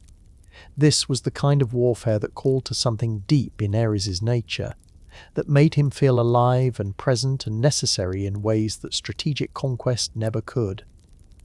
So when he descended to the battlefield of Troy, fighting alongside Hector and the Trojan warriors, leading them forward with his terrible battle cry that struck fear into the hearts of the Greek soldiers, he was not simply following Aphrodite's wishes or indulging his own capricious nature. He was answering a call that resonated with his essential being, participating in the kind of conflict that made sense to him in ways that transcended political allegiance or familial obligation. The ancient texts describe Ares on the battlefield in terms that are both awe-inspiring and terrifying. He moved through the fighting, mantled in dark night, spreading shadow and fear before him like a physical force that paralyzed Greek warriors and gave courage to the Trojans. He carried a gigantic spear, wielding it with the casual ease of someone who had been born understanding the weight and balance of weapons, striking down enemies with strokes that were as efficient as they were brutal. And he was accompanied by his children, Phobos and Deimos, fear and dread, personifications of the psychological weapons that warfare deploys alongside the physical, and by his sister Eris, the goddess of strife and discord, whose presence turned individual combat into general chaos. Together, this terrible family brought havoc to the Greek lines, pushing them back from the walls of Troy, turning what should have been an orderly siege into a desperate scramble for survival. Under Ares' leadership, the Trojans became something more than defenders. They became predators, pressing their advantage, driving deep into the Greek encampments, threatening to turn the tide of the entire war in a single day of sustained violence. But Athena, watching this unfold from her position among the gods, could not allow her brother to dominate the battlefield without challenge. She descended to the mortal realm, taking up position among the Greeks, offering her own brand of divine assistance. Not raw power or terrifying battle cries, but strategic guidance and tactical wisdom that helped the Greek warriors hold their ground against the Trojan assault. Where Ares inspired through fear and fury, Athena inspired through confidence and calculated courage, creating a balance that prevented either side from gaining complete dominance. And then came Diomedes, one of the greatest of the Greek heroes, a warrior who combined physical prowess with strategic thinking in ways that made him particularly dangerous on the battlefield. Athena came to Diomedes and did something remarkable. She granted him the ability to see the gods themselves, to perceive the divine presences that moved through the battlefield, invisible to normal mortal sight. This was an extraordinary gift, one that blurred the boundaries between mortal and divine in ways that few heroes ever experienced, and it came with instructions. Diomedes was to avoid fighting most of the gods, was to recognize their divine power, and retreat when confronted with their presence. But there was one exception to this rule. "Strike Ares," Athena told him, or words to that effect, giving her chosen champion permission and encouragement to attack the god of war himself, to bring down the deity who was causing so much havoc among the Greek lines. It was an audacious command, asking a mortal to confront an immortal in direct combat. But Athena gave Diomedes more than just permission. She gave him protection and guidance, standing beside him invisibly, lending her own power to his mortal strength, creating a combination that could challenge even a god. What happened next became one of the most famous moments in all of Homer's Iliad, a scene that has been analysed and interpreted and debated by scholars for thousands of years because it reveals so much about the nature of Ares and his place in the divine hierarchy. Diomedes, with Athena's assistance, drove his spear into Ares's body, wounding the god of war in a way that should have been impossible for a mortal warrior to achieve. The spear pierced divine flesh, and Ares bellowed, not a battle cry this time, but a howl of pain and shock and outraged disbelief that rang across the battlefield, loud as 10,000 warriors shouting in unison. The ancient texts tell us that Ares's cry was so loud, so terrible, that it froze the fighting on both sides, causing Greek and Trojan warriors alike to pause and look up in terror, trying to understand what force could produce such a sound. And then Ares fled, abandoning the battlefield entirely, retreating to Olympus to seek treatment for his wound from Zeus and the divine healers who attended to the god's various injuries and afflictions. Think about the symbolism of this moment, the significance of having the god of war wounded by a mortal and driven from the battlefield in pain and humiliation. It suggested that Ares, for all his power and terror, was somehow vulnerable in ways that other gods were not, that his strength could be overcome through the combination of mortal courage and divine wisdom that Diomedes and Athena represented together. It reinforced every negative perception of Ares as fundamentally inferior to his sister Athena, as representing a kind of warfare that was powerful, but ultimately less effective than the strategic approach she embodied. When Ares arrived on Olympus, bleeding and raging and demanding sympathy for his injury, Zeus greeted him with something less than paternal concern. According to Homer, Zeus told Ares, his own son, wounded in battle and seeking comfort, that he was the most hateful of all the gods who dwell on Olympus, that he took pleasure in quarrels and wars, and battles in ways that Zeus found distasteful and troubling. It was a harsh judgment, delivered at a moment when Ares was particularly vulnerable, and it speaks volumes about their relationship and Zeus's willingness to kick his son when he was down, rather than offering the support and consolation that any wounded warrior might reasonably expect from his father. But here's what often gets overlooked in discussions of this famous scene. Ares did not stay away from the battlefield for long. Once his wounds were healed, once the divine physicians had restored his body to its full strength, he returned to Troy, returned to the fighting, returned to the conflict that gave his existence meaning and purpose despite the pain and humiliation he had endured. This persistence, this refusal to let defeat and mockery keep him from the battlefield, suggests something about Ares' character that the negative reputation often obscures. He was fundamentally committed to his nature, unwilling to be deterred by setbacks or discouraged by the judgment of others. Throughout the long years of the Trojan War, Ares continued his involvement in the conflict, supporting the Trojans through cycles of victory and defeat, watching as heroes on both sides fell and new champions rose to take their places. He mourned when his son Ascalaphus was killed in battle, feeling the particular grief that comes from losing a child in war, experiencing directly the cost that his domain extracted from those who participated in it. The ancient sources tell us that he wanted to rush back to the battlefield to avenge his son, to switch sides once again and fight for the Greeks in order to punish the Trojans who had killed his offspring. But Athena stopped him, reminding him of Zeus's command that the gods should not involve themselves in the fighting. This moment reveals another layer of Ares' instability, his willingness to abandon his Trojan allies, to betray the commitment he had made to Aphrodite and the cause she championed, all because of personal grief and the desire for vengeance.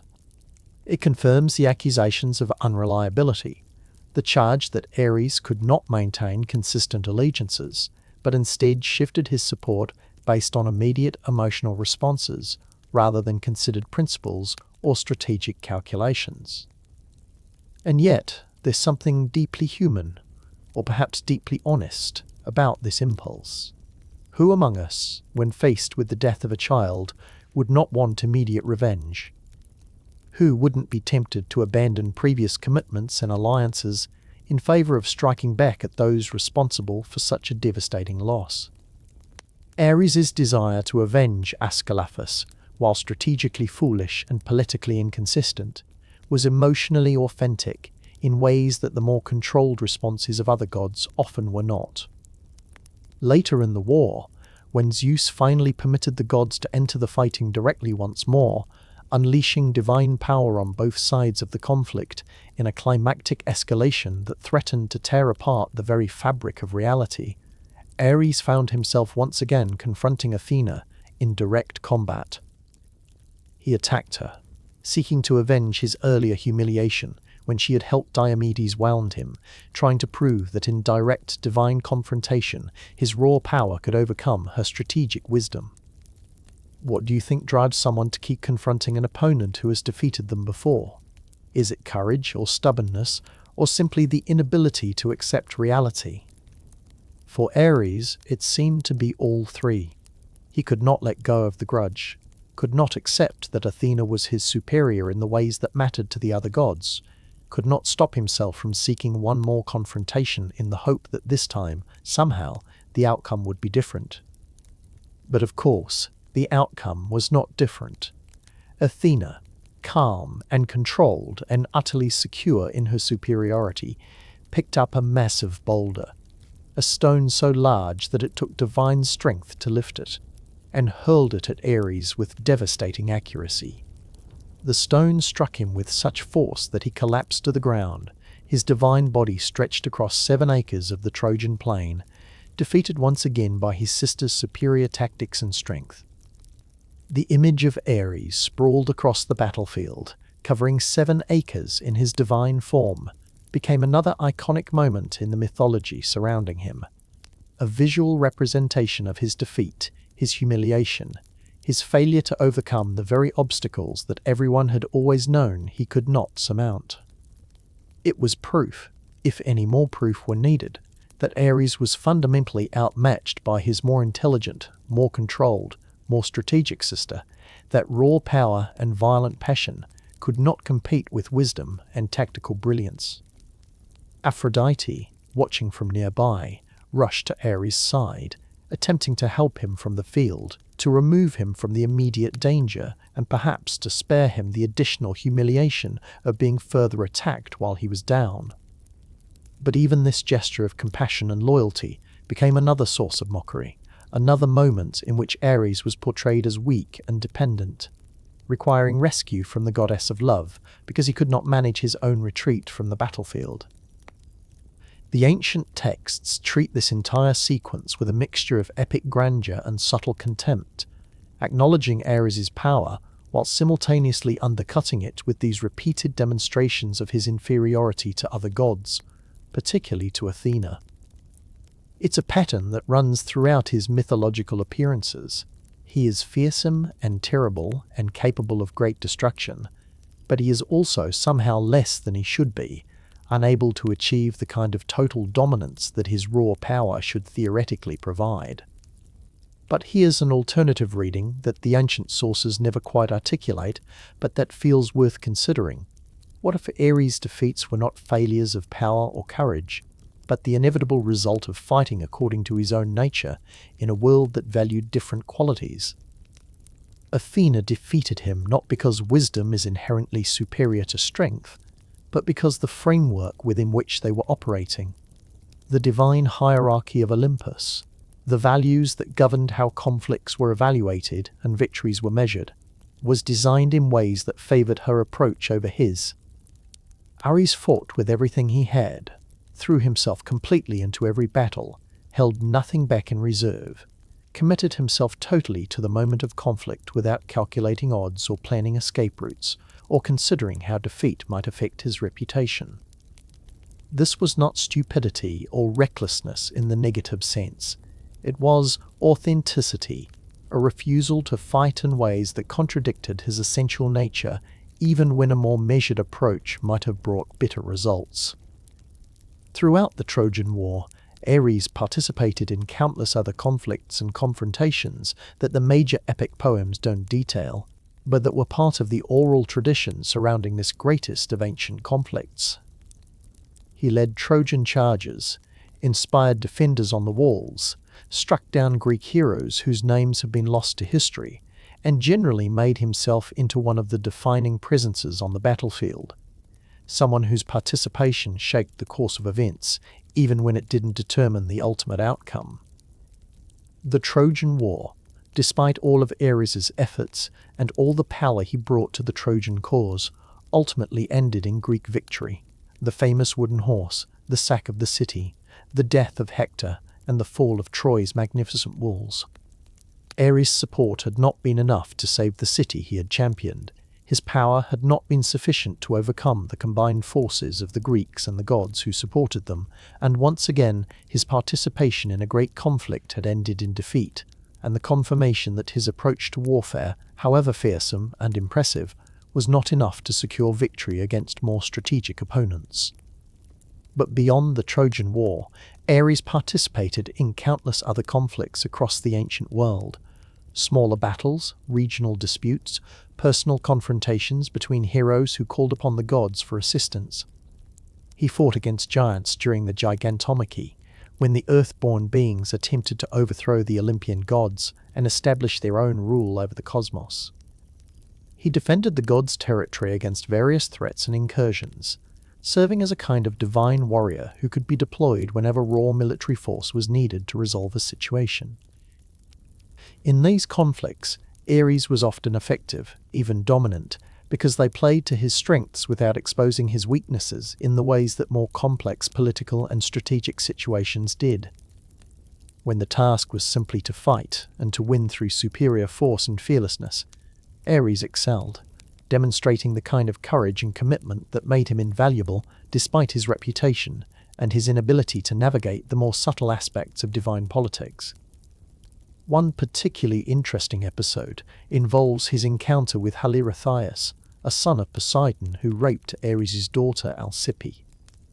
When Ares discovered this crime, he killed Areopagus immediately, without hesitation or concern for the political complications that might arise from slaying the son of one of the most powerful gods in the pantheon. Poseidon demanded that Ares be tried for murder, leading to what some traditions describe as the first murder trial ever held, taking place at the Areopagus, the Hill of Ares, in Athens. Ares was acquitted, the gods apparently agreeing that his actions were justified given the circumstances, that a father's rage at his daughter's violation was understandable and even righteous. This story reveals a different side of Ares, not the capricious warrior who switched sides based on passion, but the protective father who took immediate and decisive action to defend his child, who valued family loyalty above political calculation or concern for his own safety. The pattern that emerges from examining all these conflicts together is complex and somewhat contradictory. Ares was powerful and fearless, capable of inspiring terror and leading armies to temporary victory, but he was also impulsive and unreliable, unable to maintain consistent allegiances or overcome opponents who combined strength with strategy. He was a force of nature rather than a political actor, someone who changed the conditions on any battlefield he entered, but who could not determine the ultimate outcome through his presence alone. Mortals who encountered Ares in battle described the experience in terms that emphasized both his magnificence and his terror. He was like a storm that swept across the battlefield, destroying everything in its path, but also passing on to leave survivors struggling with the aftermath. He was not cruel in the calculated sense, not someone who took pleasure in inflicting suffering for its own sake, but he was utterly indifferent to the consequences of his actions, focused entirely on the immediate moment of conflict, without concern for what came before or after. This indifference to consequences was perhaps Ares' greatest flaw from the perspective of those who had to live with the results of warfare. While Athena fought with purpose and restraint, attempting to minimize unnecessary destruction and achieve specific strategic objectives, Ares simply fought, leaving devastation in his wake without much thought for how the conflict would reshape societies or affect those who survived. He was war without purpose, violence without justification, conflict as an end in itself rather than a means to some greater goal.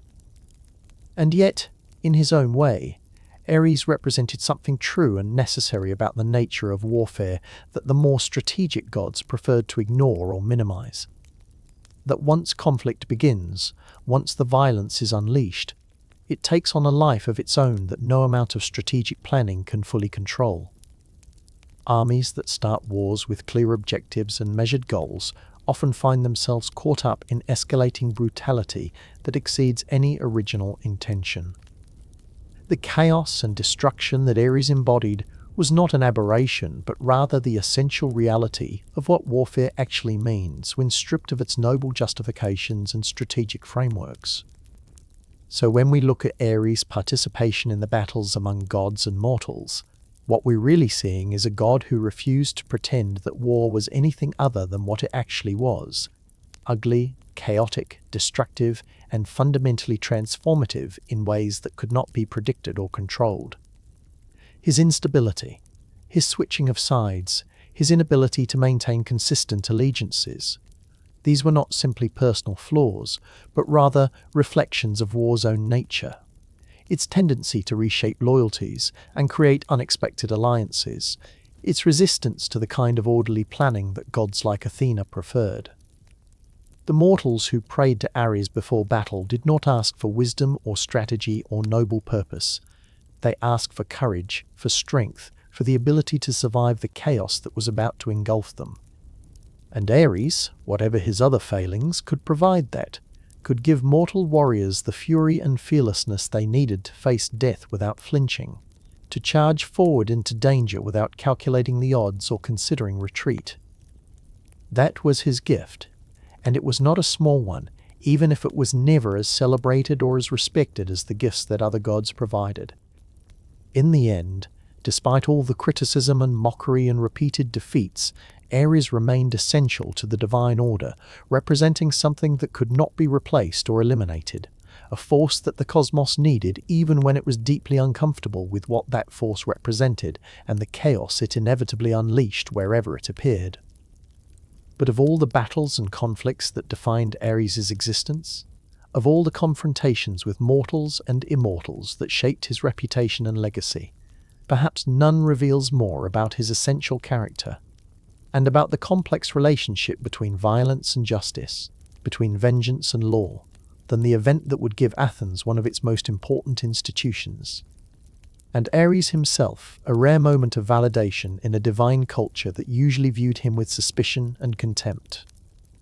The story begins not on a battlefield, but in a moment of domestic peace, in the kind of quiet interlude between conflicts when gods and mortals alike attempt to build lives beyond the constant struggle for survival and dominance.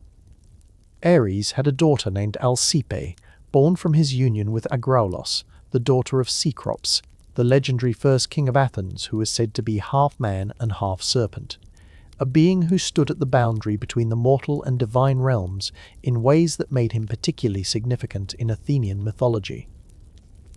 Alcippe was, by all accounts, beloved by her father, not in the distant, abstract way that some gods loved their offspring, acknowledging them as extensions of their own power and legacy, but maintaining careful emotional distance, but with the fierce protective devotion that Ares brought to everything he cared about. She was his daughter, and in a life defined by conflict and rejection, and the constant awareness that he was unwelcome in most divine circles, she represented something pure and uncomplicated: family, connection, a relationship that existed outside the complicated politics and judgments of Olympus.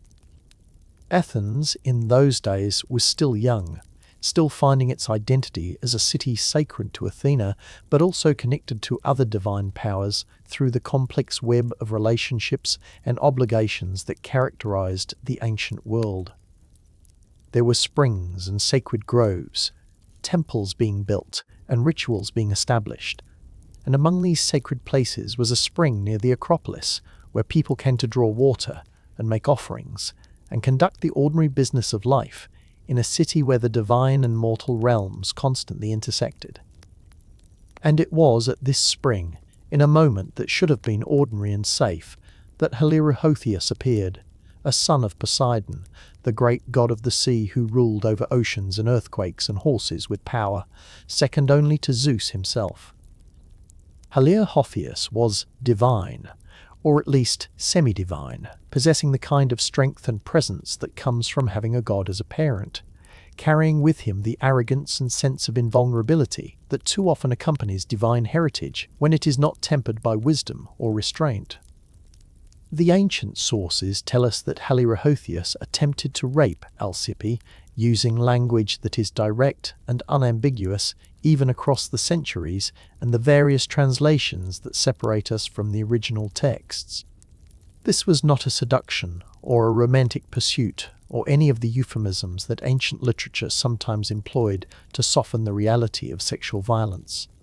This was assault, an attempt to violate Ares's daughter against her will, to take from her what she had no desire to give. What happened next reveals something about Ares that often gets lost in discussions of his impulsiveness and brutality and tendency toward unnecessary violence.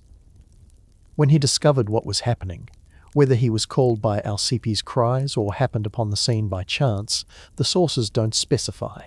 He did not hesitate, did not pause to consider political ramifications or calculate the consequences of attacking Poseidon's son.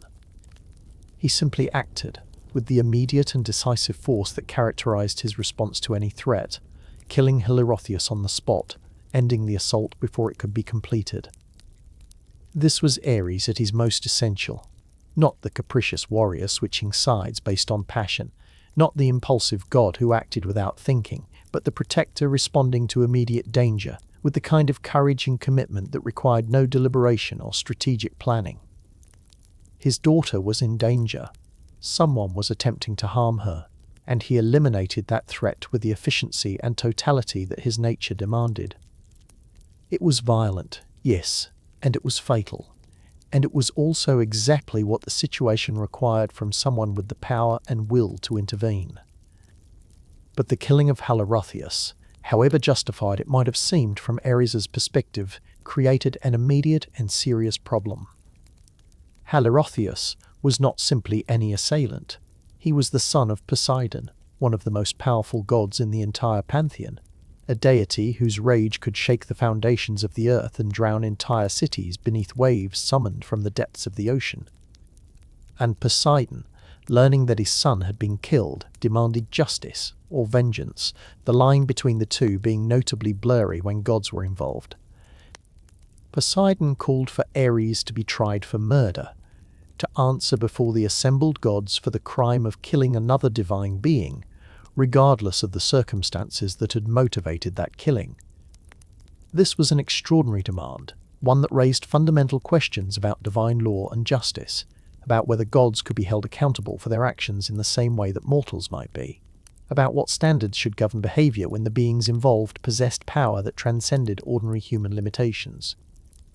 2. Think about the complexity of this situation, the way it forced the divine realm to grapple with questions that had no easy answers.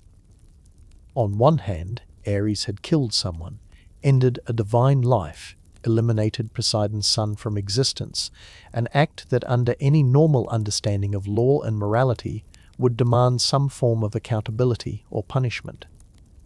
On the other hand, that killing had occurred in defense of Ares's daughter, in response to an attempted rape, in circumstances where most moral frameworks would recognize the right to use lethal force to prevent serious harm.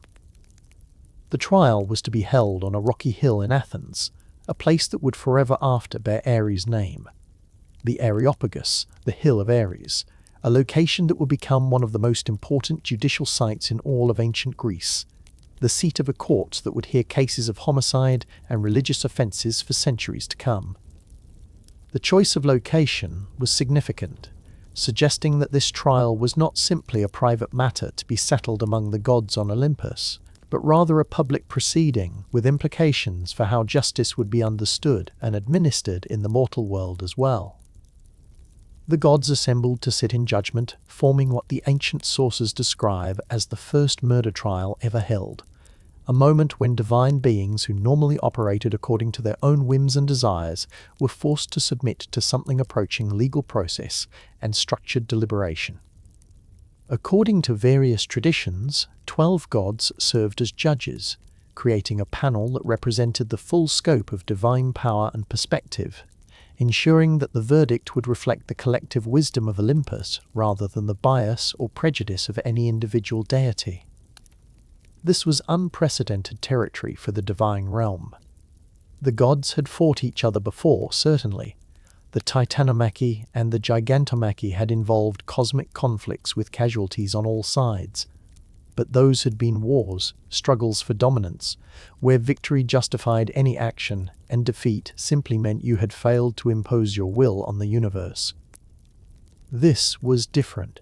This was one god killing another during what was nominally peacetime, in circumstances where the violence could not be explained away as part of some larger conflict or cosmic struggle. Poseidon, standing before the assembled gods as the accuser, made his case with all the formidable presence and rhetorical skill that one would expect from one of the most powerful deities in existence. His son was dead, killed by Ares without warning or trial or any of the processes that should govern such serious matters.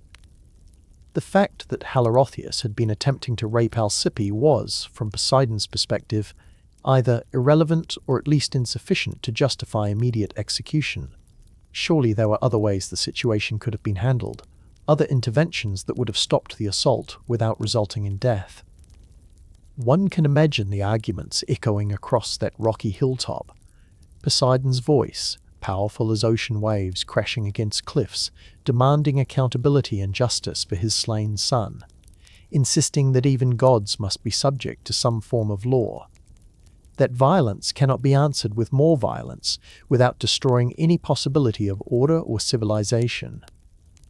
He was not wrong exactly. His arguments touched on real questions about how societies maintain stability and prevent endless cycles of revenge and counter-revenge, about whether there can be any middle ground between absolute anarchy and the kind of structured legal process that allows conflicts to be resolved without constant bloodshed. But Ares, standing before his divine peers as the defendant, had his own case to make, though we should not imagine him delivering elaborate legal arguments or engaging in the kind of sophisticated rhetoric that someone like Apollo or Athena might employ. Ares was not a god of words but of action, and his defense was likely as direct and unadorned as his nature. He had protected his daughter from assault, had intervened to prevent a crime that any father would be obligated to stop, had used the force necessary to ensure that the threat was neutralized completely and immediately. What's your feeling about situations where legal principles conflict with basic protective instincts? It's one of those eternal tensions that every society has to navigate somehow. The need for structured justice versus the recognition that sometimes immediate action is required, that waiting for proper legal process might mean allowing harm to occur that could have been prevented. Ares's trial forced the gods to confront this tension directly, to decide whether they would prioritize abstract legal principles or acknowledge the legitimacy of protective violence in extreme circumstances. The deliberations among the divine judges must have been intense and divided. Some gods surely sympathized with Poseidon's position, recognizing the danger of allowing gods to kill each other with impunity whenever they felt justified by circumstances. If Ares could kill Areopagus for attempting rape, what would prevent other gods from killing in response to lesser offences, each claiming that their situation too required immediate and fatal intervention? The slope from justified protective violence to general chaos was steep and slippery, and some of the judges must have wanted to establish clear boundaries to prevent future escalation. But others, perhaps a majority, as events would prove, found Ares' actions defensible precisely because they responded to such an extreme situation. Rape was not a minor offence or a social transgression that could be addressed through fines or public shaming or diplomatic negotiation. It was a fundamental violation, an attack that damaged its victims in ways that transcended physical harm, and preventing such an attack seemed like a legitimate use of force, even when that force proved fatal to the attacker. The gods voted, each casting their judgment based on their own understanding of justice and their own assessment of the evidence and arguments presented. And in what must have been one of the most surprising verdicts in all of divine history, given Ares' general unpopularity and the power of his accuser, Ares was acquitted, declared not guilty of murder. his actions judged to be justified given the circumstances, his killing of Areopagus recognized as a legitimate act of protection rather than a criminal offence requiring punishment. The acquittal was remarkable for several reasons. First, and most obviously, it represented one of the few times in Ares' existence when the divine community validated his actions, when his impulsive violence was recognized as appropriate rather than condemned as excessive or misguided. The gods, who so often criticized his brutality and impulsiveness, here acknowledged that sometimes immediate, decisive force is exactly what a situation requires, that there are circumstances where strategy and deliberation would be not wisdom but cowardice or complicity. Second, the verdict established a precedent that would echo through the justice systems of the mortal world for centuries to come. The Areopagus, where this first trial was held, became Athens' principal court for hearing cases of homicide, a place where killing could be judged not simply as murder deserving automatic punishment, but as potentially justified action, depending on circumstances and motivation. The principle that killing in defense of oneself or others might be legally acceptable, that context matters when evaluating violence, traces its mythological origin to this moment when the gods judged Ares and found his actions justified. The third, and perhaps most significant from Ares' personal perspective, the acquittal validated something essential about his nature and his role in the divine order. He was not simply a force of mindless destruction or unnecessary violence. He was also a protector, someone capable of acting with decisive force when those he cared about were threatened, someone whose violent nature served a purpose beyond satisfying his own hunger for conflict. The trial revealed dimensions of Ares' character that his critics often overlooked or dismissed, showing that his impulsiveness could be courage, his brutality could be protection, his violence could be justice. The Areopagus itself became permanently associated with this founding trial, its name literally meaning Hill of Ares, a constant reminder that the first case ever heard there involved the god of war defending his right to protect his daughter through lethal force. For centuries afterward, when Athenian citizens climbed that rocky outcrop to hear murder trials or participate in judicial proceedings, they walked on ground that mythology had consecrated to questions about violence and justice, about when killing might be murder and when it might be something else entirely. The physical setting of the court carried symbolic weight. Trials were often conducted in the open air, partly for practical reasons, but also because it was believed that judges and accusers should not be polluted by being under the same roof as someone accused of murder. The defendant sat on a stone called outrage, while the accuser sat on one called relentlessness, physical manifestations of the opposing forces that every murder trial had to navigate. The outrageous violation that killing represents balanced against the relentless demand for justice and accountability. W. Ares' acquittal did not erase the fundamental tensions that the trial had exposed, did not resolve the underlying questions about how much violence is acceptable in defense of loved ones, or what standards should govern behavior when power is vastly unequal between attacker and defender. But it established that these questions deserved serious consideration, that the gods themselves, and by extension mortal courts following their example, could not simply apply blanket rules without examining the specific circumstances of each case. Poseidon, for his part, had to accept the verdict, even though it meant acknowledging that his son had been in the wrong, that Areopagus had died, not as an innocent victim of unprovoked violence, but as an assailant stopped in the act of attempting rape. This must have been difficult for the powerful sea god, requiring him to subordinate his desire for vengeance to the collective judgment of his divine peers, to recognize that even his considerable power did not entitle him to overturn a verdict rendered by legitimate judicial process. The relationship between Ares and Poseidon after the trial remains somewhat mysterious in the ancient sources. We don't have detailed accounts of how the sea god and the war god interacted in the centuries that followed, whether genuine reconciliation was achieved, or whether they simply maintained a wary distance from each other, Their conflict resolved in legal terms, but not necessarily in emotional ones.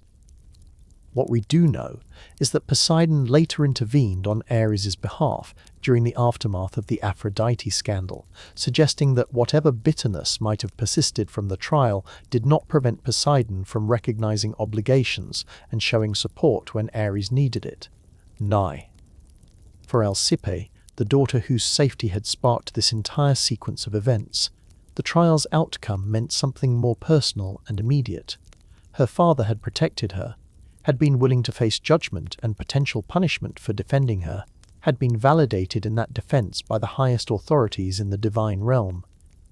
In a world where women and girls often had little control over their own safety or bodily autonomy, where assault was too often dismissed or minimized or blamed on victims rather than perpetrators, this mythological narrative offered something rare. A story in which a father's protective violence was honored rather than condemned, in which a daughter's safety was valued above social peace or political relationships. The trial also revealed something about divine justice that would have implications far beyond the specific case. The gods, for all their power and their tendency to act according to their own desires without regard for mortal concepts of right and wrong, were capable of submitting to legal process when circumstances demanded it. They could sit in judgment, hear evidence, deliberate based on principle rather than personal preference, and render verdicts that bound even the most powerful among them to accept outcomes they might personally oppose. This capacity for structured justice, imperfect though it certainly was, separated the Olympian gods from pure chaos, created at least the possibility of order and predictability in a realm where power often seemed to be the only law that mattered. The fact that the first trial established precedent for later proceedings, that the Areopagus became an institution rather than a one-time expedient, suggests that even gods recognized the value of having mechanisms for resolving conflicts that did not simply default to whoever could wield the most power or cause the most destruction. In later centuries, the Areopagus would hear many famous cases, including the trial of Orestes for killing his mother, Clytemnestra, another situation where violence was arguably justified by extreme circumstances, where the killing of a parent was balanced against that parent's own crimes and the demands of competing obligations. The court's willingness to hear such cases, to examine circumstances rather than simply applying automatic rules, traced back to this first trial where Ares stood accused, and the gods had to decide whether killing could ever be something other than murder. The trial at the Areopagus stands as perhaps the only moment in Ares' mythology where he was completely vindicated, where his actions were examined by those who had every reason to condemn him, and were instead found to be not just acceptable, but praiseworthy. It was a moment of validation in a life defined largely by criticism and rejection, a recognition that the violence he embodied could serve justice rather than simply creating more chaos and suffering. And it was a reminder, both for gods and mortals, that justice is complex, that circumstances matter, that the same action can be murder in one context and protection in another, and that any legal system worthy of the name must be capable of making these distinctions rather than simply applying blanket rules without regard for the specific realities of each situation. The Hill of Ares, that rocky outcrop in Athens where the first trial was held, became a permanent monument to these principles, a place where violence and justice met and were forced to acknowledge their complicated relationship.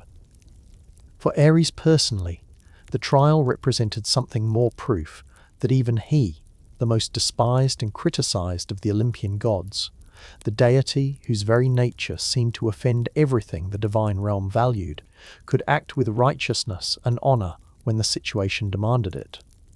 His love for his daughter, his willingness to protect her regardless of consequences, his refusal to let political calculations override his obligation to prevent harm.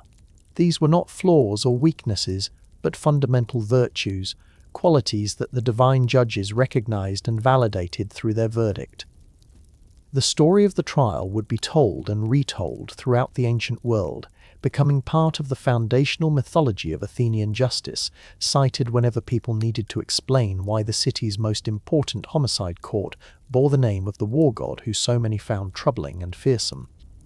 It was Ares's moment of triumph, the time when his nature aligned perfectly with what the situation required, when his tendency toward immediate violence became not a flaw to be criticized, but a virtue to be celebrated, when he stood before his peers and was judged not by reputation or prejudice, but by the actual merit of his actions. And, in that moment, on that rocky hill that would forever bear his name, Ares was not the god everyone hated or feared or dismissed as inferior to more strategic deities. He was simply a father who had protected his daughter, a being who had acted with courage and decisiveness in defense of someone who depended on him, and a god whose acquittal established principles of justice that would echo through the mortal world for thousands of years to come. So what are we left with when we step back and examine the entirety of Ares's existence? When we consider not just the individual stories and scandals and battles, but the broader pattern they create, the legacy that this most controversial of gods left to both the divine realm and the mortal world? The answer, like everything about Ares, is complex and contradictory, resisting simple categorization or easy moral judgment. On one hand, we have the Ares of popular reputation, the god of brutal warfare, the embodiment of bloodlust and chaos, the deity whom even his own father declared the most hateful of all the Olympians. This Ares represents everything that civilized society fears and attempts to contain: violence without purpose, destruction without creation, conflict as an end in itself rather than a means to some higher goal. He is the nightmare of every political philosopher who dreams of ordered society, the rebuke to every attempt to make warfare seem noble or justified, or anything other than what it fundamentally is. But on the other hand, there exists another Ares, one that the negative reputation often obscures, but that emerges clearly when we examine the full scope of his mythology and worship. Ares the protector, the defender of cities, the guardian of those who call upon him in their moments of greatest need. This Ares was honored in temples and sacred spaces across the ancient world, particularly in regions where warfare was not an abstract concept, but an immediate and constant reality, where survival depended on the kind of fierce courage and unwavering commitment that he embodied. The ancient Greeks, for all their philosophical sophistication and cultural achievements, understood something fundamental that more comfortable societies sometimes forget: that civilization exists on a knife's edge, that the order we take for granted is maintained through the willingness of some to engage in violence on behalf of others, that there are moments when strategy and diplomacy and measured responses are insufficient, and what is needed is simply the courage to stand and fight regardless of the odds or the cost. And in those moments they turned to Ares, the god who understood combat in its rawest form and could grant the strength and fury necessary to survive when survival seemed impossible. The Spartans, those legendary warriors whose entire society was organized around military excellence and whose discipline and ferocity on the battlefield became proverbial across the ancient world, held Ares in particular esteem. They recognized in him qualities that their culture valued above almost all others: courage that did not calculate odds before acting, commitment that did not waver when facing superior numbers, the willingness to embrace violence when violence was the only honest response to the situation at hand. Before battle, Spartan warriors would offer sacrifices to Ares, seeking his favor and his blessing, asking him to grant them the fury and fearlessness they would need to face whatever awaited them on the field of conflict. But Sparta was not the only place where Ares received genuine worship and devotion. In Thrace, that northern region known for its fierce warriors and its resistance to Greek colonization, Ares was honored as one of the primary deities, his worship intertwined with local traditions of martial valor and tribal identity. The Thracians did not have the philosophical ambivalence about warfare that characterized the southern Greek cities. For them, combat was simply a fact of existence, something that required divine assistance and protection, and Ares provided both. The historian Herodotus described Scythian worship of Ares in terms that reveal both the god's appeal to warrior cultures and the intensity of devotion he could inspire. Massive platforms built from brushwood, topped with an ancient iron sword that served as his symbol and his altar. Offerings that included not just animals but human captives, their blood poured over the blade in rituals that acknowledged war's terrible cost while simultaneously honouring the god who presided over it.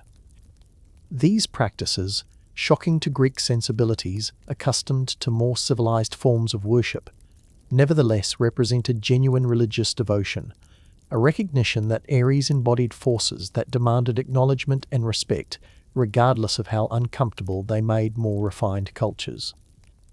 Even in Athens, that city sacred to Athena and famous for its philosophers and democrats, an emphasis on wisdom over brute force, Ares maintained a presence that could not be dismissed or minimized. The Areopagus, that hill where he had been tried and acquitted for defending his daughter, remained one of the city's most important legal sites for centuries, a constant reminder that justice sometimes required violence, that protection of the innocent might demand the ultimate penalty for those who threaten them. Every murder trial held on that rocky outcrop invoked Ares' legacy, whether explicitly or implicitly, acknowledging that the questions he had forced the gods to confront about justified violence, about proportional response, about when killing might be something other than murder, were questions that every society had to answer for itself. W. What do you make of societies that simultaneously fear and honor violence, that need warriors to protect them, but also distrust the very qualities that make those warriors effective? It's a tension that runs through human civilization from the earliest cities to the present day, and Ares embodies that tension in its purest form. He is both necessary and dangerous, both protector and destroyer, both the answer to existential threats and a threat in his own right that must be carefully managed and contained. The epithets and titles applied to Ares in ancient prayers and hymns reveal this complexity more clearly than any philosophical analysis could. He was called Saviour of Cities, acknowledging his role in defending communities from those who would destroy them. He was Shield-bearer and Defender of Olympus, titles that emphasized protection rather than aggression, the use of strength to guard rather than to conquer. He was Father of warlike victory, suggesting that his power, properly channeled, could lead to triumph rather than merely to destruction. But he was also exceeding in strength, unwearying, mighty with the spear, descriptions that emphasized his raw power and his capacity for sustained violence, the qualities that made him fearsome as well as valuable. And he was stern governor of the rebellious, a title that suggests he represented not just external warfare, but also the force required to maintain internal order, to compel obedience from those who would otherwise resist legitimate authority. These contradictions were not, as we might first assume, signs of confused theology or inconsistent mythology, but rather reflections of genuine insight into the nature of violence and its role in human society. Ares could be both saviour and destroyer, because violence itself serves both functions.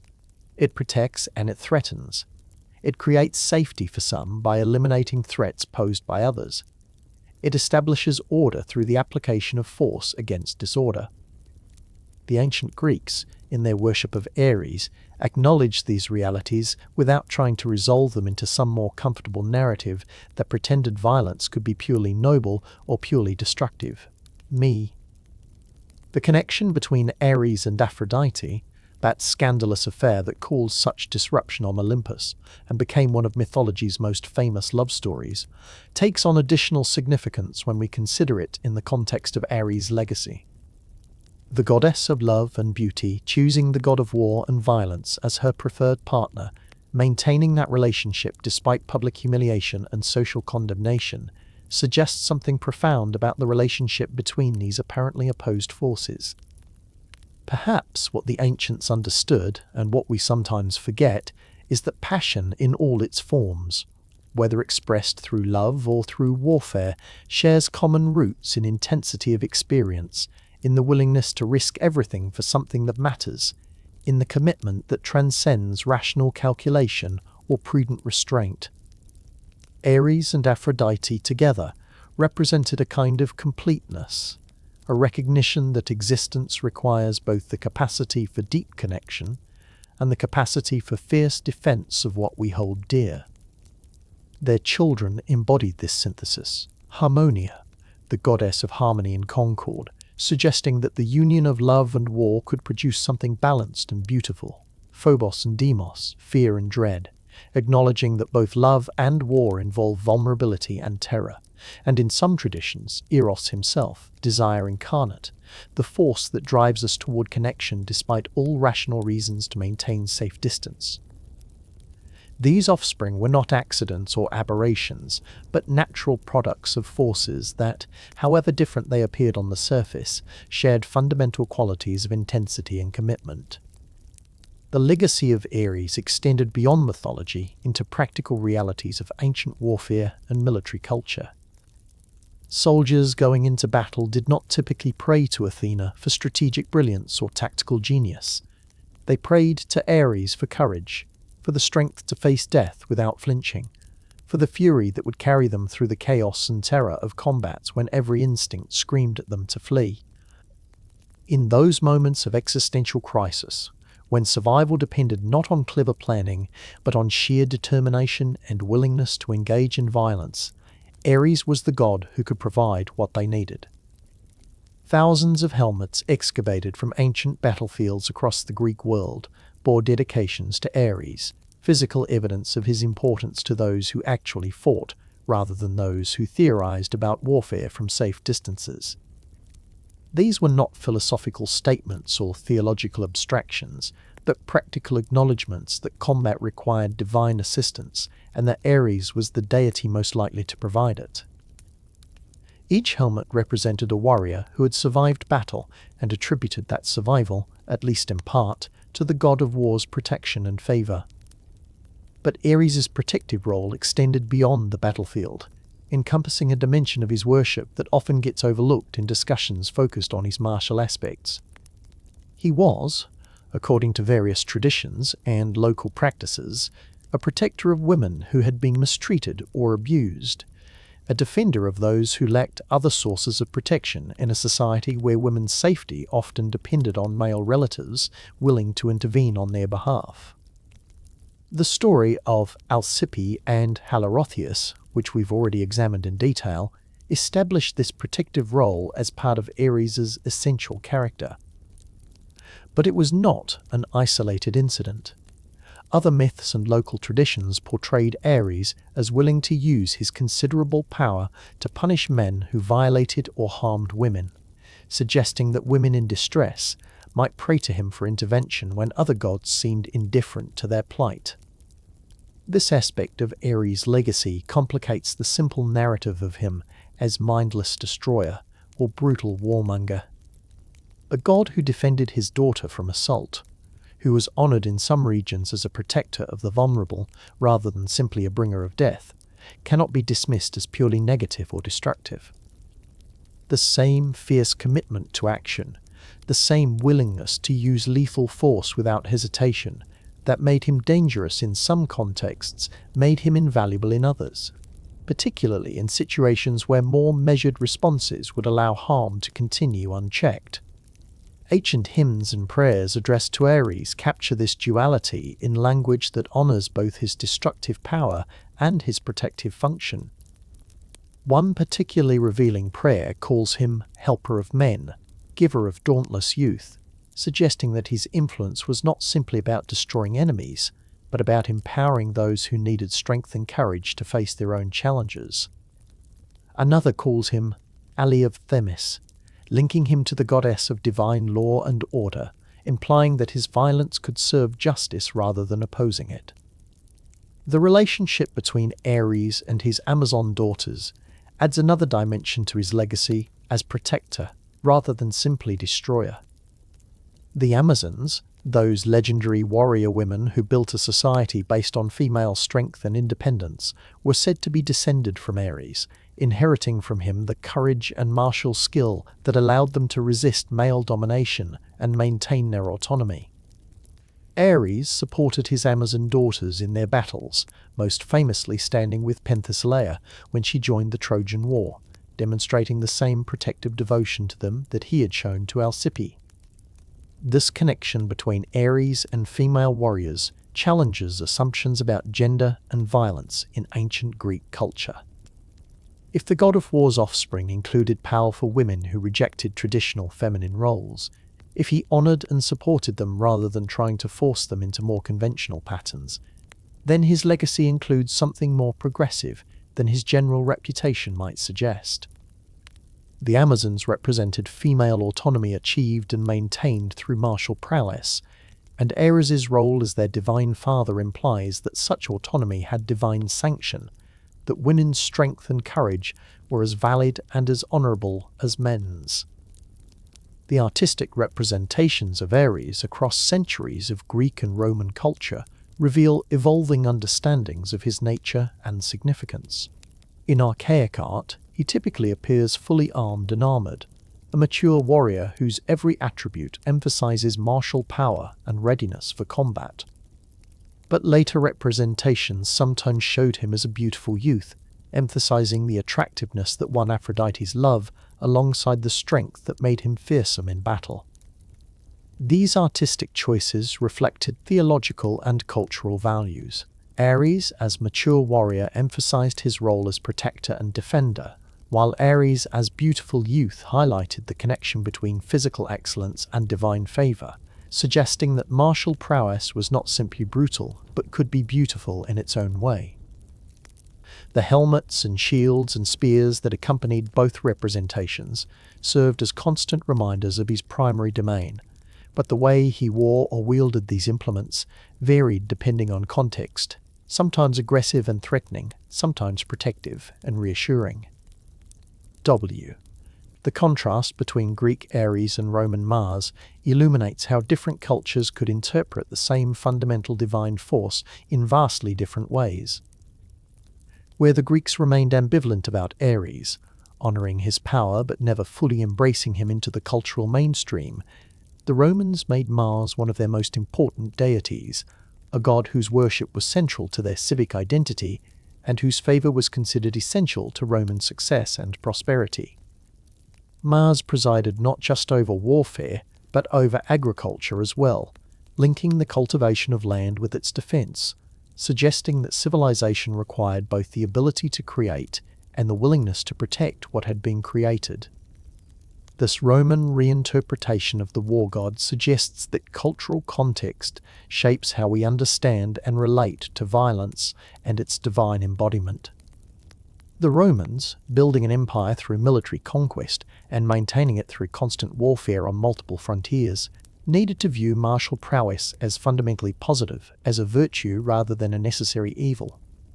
They could not afford the Greek ambivalence about warfare, could not maintain the philosophical distance that allowed Athens to honor Athena over Ares, while still calling upon Ares when desperate circumstances demanded his particular gifts. But even in Rome, where Mars was celebrated and honored with grand temples and elaborate festivals, something of Ares's original character persisted. The recognition that warfare, however necessary or glorious it might be, involved violence and destruction that could not be completely sanitized or civilized. Mars brought victory, yes, but he also brought death and suffering and all the chaos that accompanies armed conflict. The Romans honored him for both aspects, acknowledging that you could not have one without the other, that the god who granted triumph in battle was also the god who presided over slaughter. The philosophical legacy of Ares extends beyond ancient religion into ongoing debates about violence, justice, and the role of force in maintaining social order. Every society must grapple with questions that Ares embodies. When is violence justified? What level of force is proportionate to various threats? How do we honor those who engage in violence on society's behalf, while also maintaining control over that violence to prevent it from consuming everything it was meant to protect? These are not abstract questions, but practical challenges that shape law, politics, military culture, and social norms in every era and every culture. The ancient Greeks, in their ambivalent worship of Ares, acknowledged these challenges without pretending to have resolved them. They honored the god of war because they needed what he represented, but they never forgot that what he represented was dangerous as well as necessary, that violence unleashed is difficult to control, and that even justified force can create consequences that extend far beyond the immediate situation that prompted its use. In modern times, Ares continues to appear in literature, film, and popular culture, though often in forms that simplify or distort his ancient character. Sometimes he is portrayed as simply evil, a villain who delights in destruction for its own sake, losing the complexity that characterized his original mythology. Other times he appears as a more nuanced figure, someone who embodies struggle and conflict, but who can also represent courage in adversity or the strength needed to overcome obstacles. These varied interpretations suggest that we are still grappling with the same questions about violence and its role in human existence that the ancient Greeks explored through Ares' mythology. What aspects of Ares' legacy speak most powerfully to you? Is it the fierce protector who defended his daughter without hesitation, the lonely outcast who found acceptance in unexpected places, the honest embodiment of violence that refused to be dressed up in noble justifications, or something else entirely? The answer probably depends on your own experiences and values, on what challenges you face, and what qualities you most need to cultivate or understand in yourself and others. The unavoidable reality that Ares represents, that violence exists, that conflict is endemic to existence, that sometimes the only effective response to aggression is greater aggression, remains as true now as it was in the ancient world. We can wish it were otherwise, can dream of societies where force is never necessary and where all disputes can be resolved through dialogue and compromise, but wishing does not make it so. And in that gap between how we wish the world worked and how it actually works, Ares remains relevant, remains necessary, remains a force that must be acknowledged and grappled with rather than dismissed or denied. The soldiers who call upon his name before going into danger, the parents who channel his protective fury when their children are threatened, the communities that organize themselves for defense against those who would destroy them. All of these modern manifestations echo the ancient worship of Ares, acknowledging that certain situations require the qualities he embodies, that civilization depends not just on philosophers and artists and peacemakers, but also on those willing to engage in violence when violence cannot be avoided. And yet, the Greek ambivalence about Ares remains instructive as well. We should honor courage and protective commitment, should respect those who put themselves in danger on behalf of others, should acknowledge that force sometimes serves necessary purposes. But we should also remain wary of violence, should recognize that it always costs more than we initially calculate, should understand that the same fury that protects in one moment can destroy in the next if not carefully channeled and controlled. Ares' legacy, ultimately, is the legacy of human nature itself. We are capable of both fierce love and terrible violence, of protecting what we cherish and destroying what threatens it, of building civilizations and tearing them down when they fail to meet our needs or values. We contain within ourselves the same contradictions that made Ares both necessary and troubling to the ancient Greeks, the same capacity for courage and brutality, for loyalty and betrayal, for creating order through the application of force, and for unleashing chaos when force escapes our control. The temples dedicated to Ares may have crumbled into ruins. The sacrifices offered at his altars may have ceased millennia ago, but the god himself, or rather, the forces and qualities he represented, remains as present and as powerful as ever in human experience. every battlefield where soldiers fight and die, every courtroom where violence is judged and evaluated, every moment when someone chooses to stand and fight rather than flee or surrender. These are Ares' domain, his legacy made manifest in the ongoing reality of human existence. And that legacy, like the god himself, resists simple categorization as good or evil, beneficial or destructive, necessary or excessive. It is all of these things simultaneously, depending on context and perspective and the specific circumstances of each situation.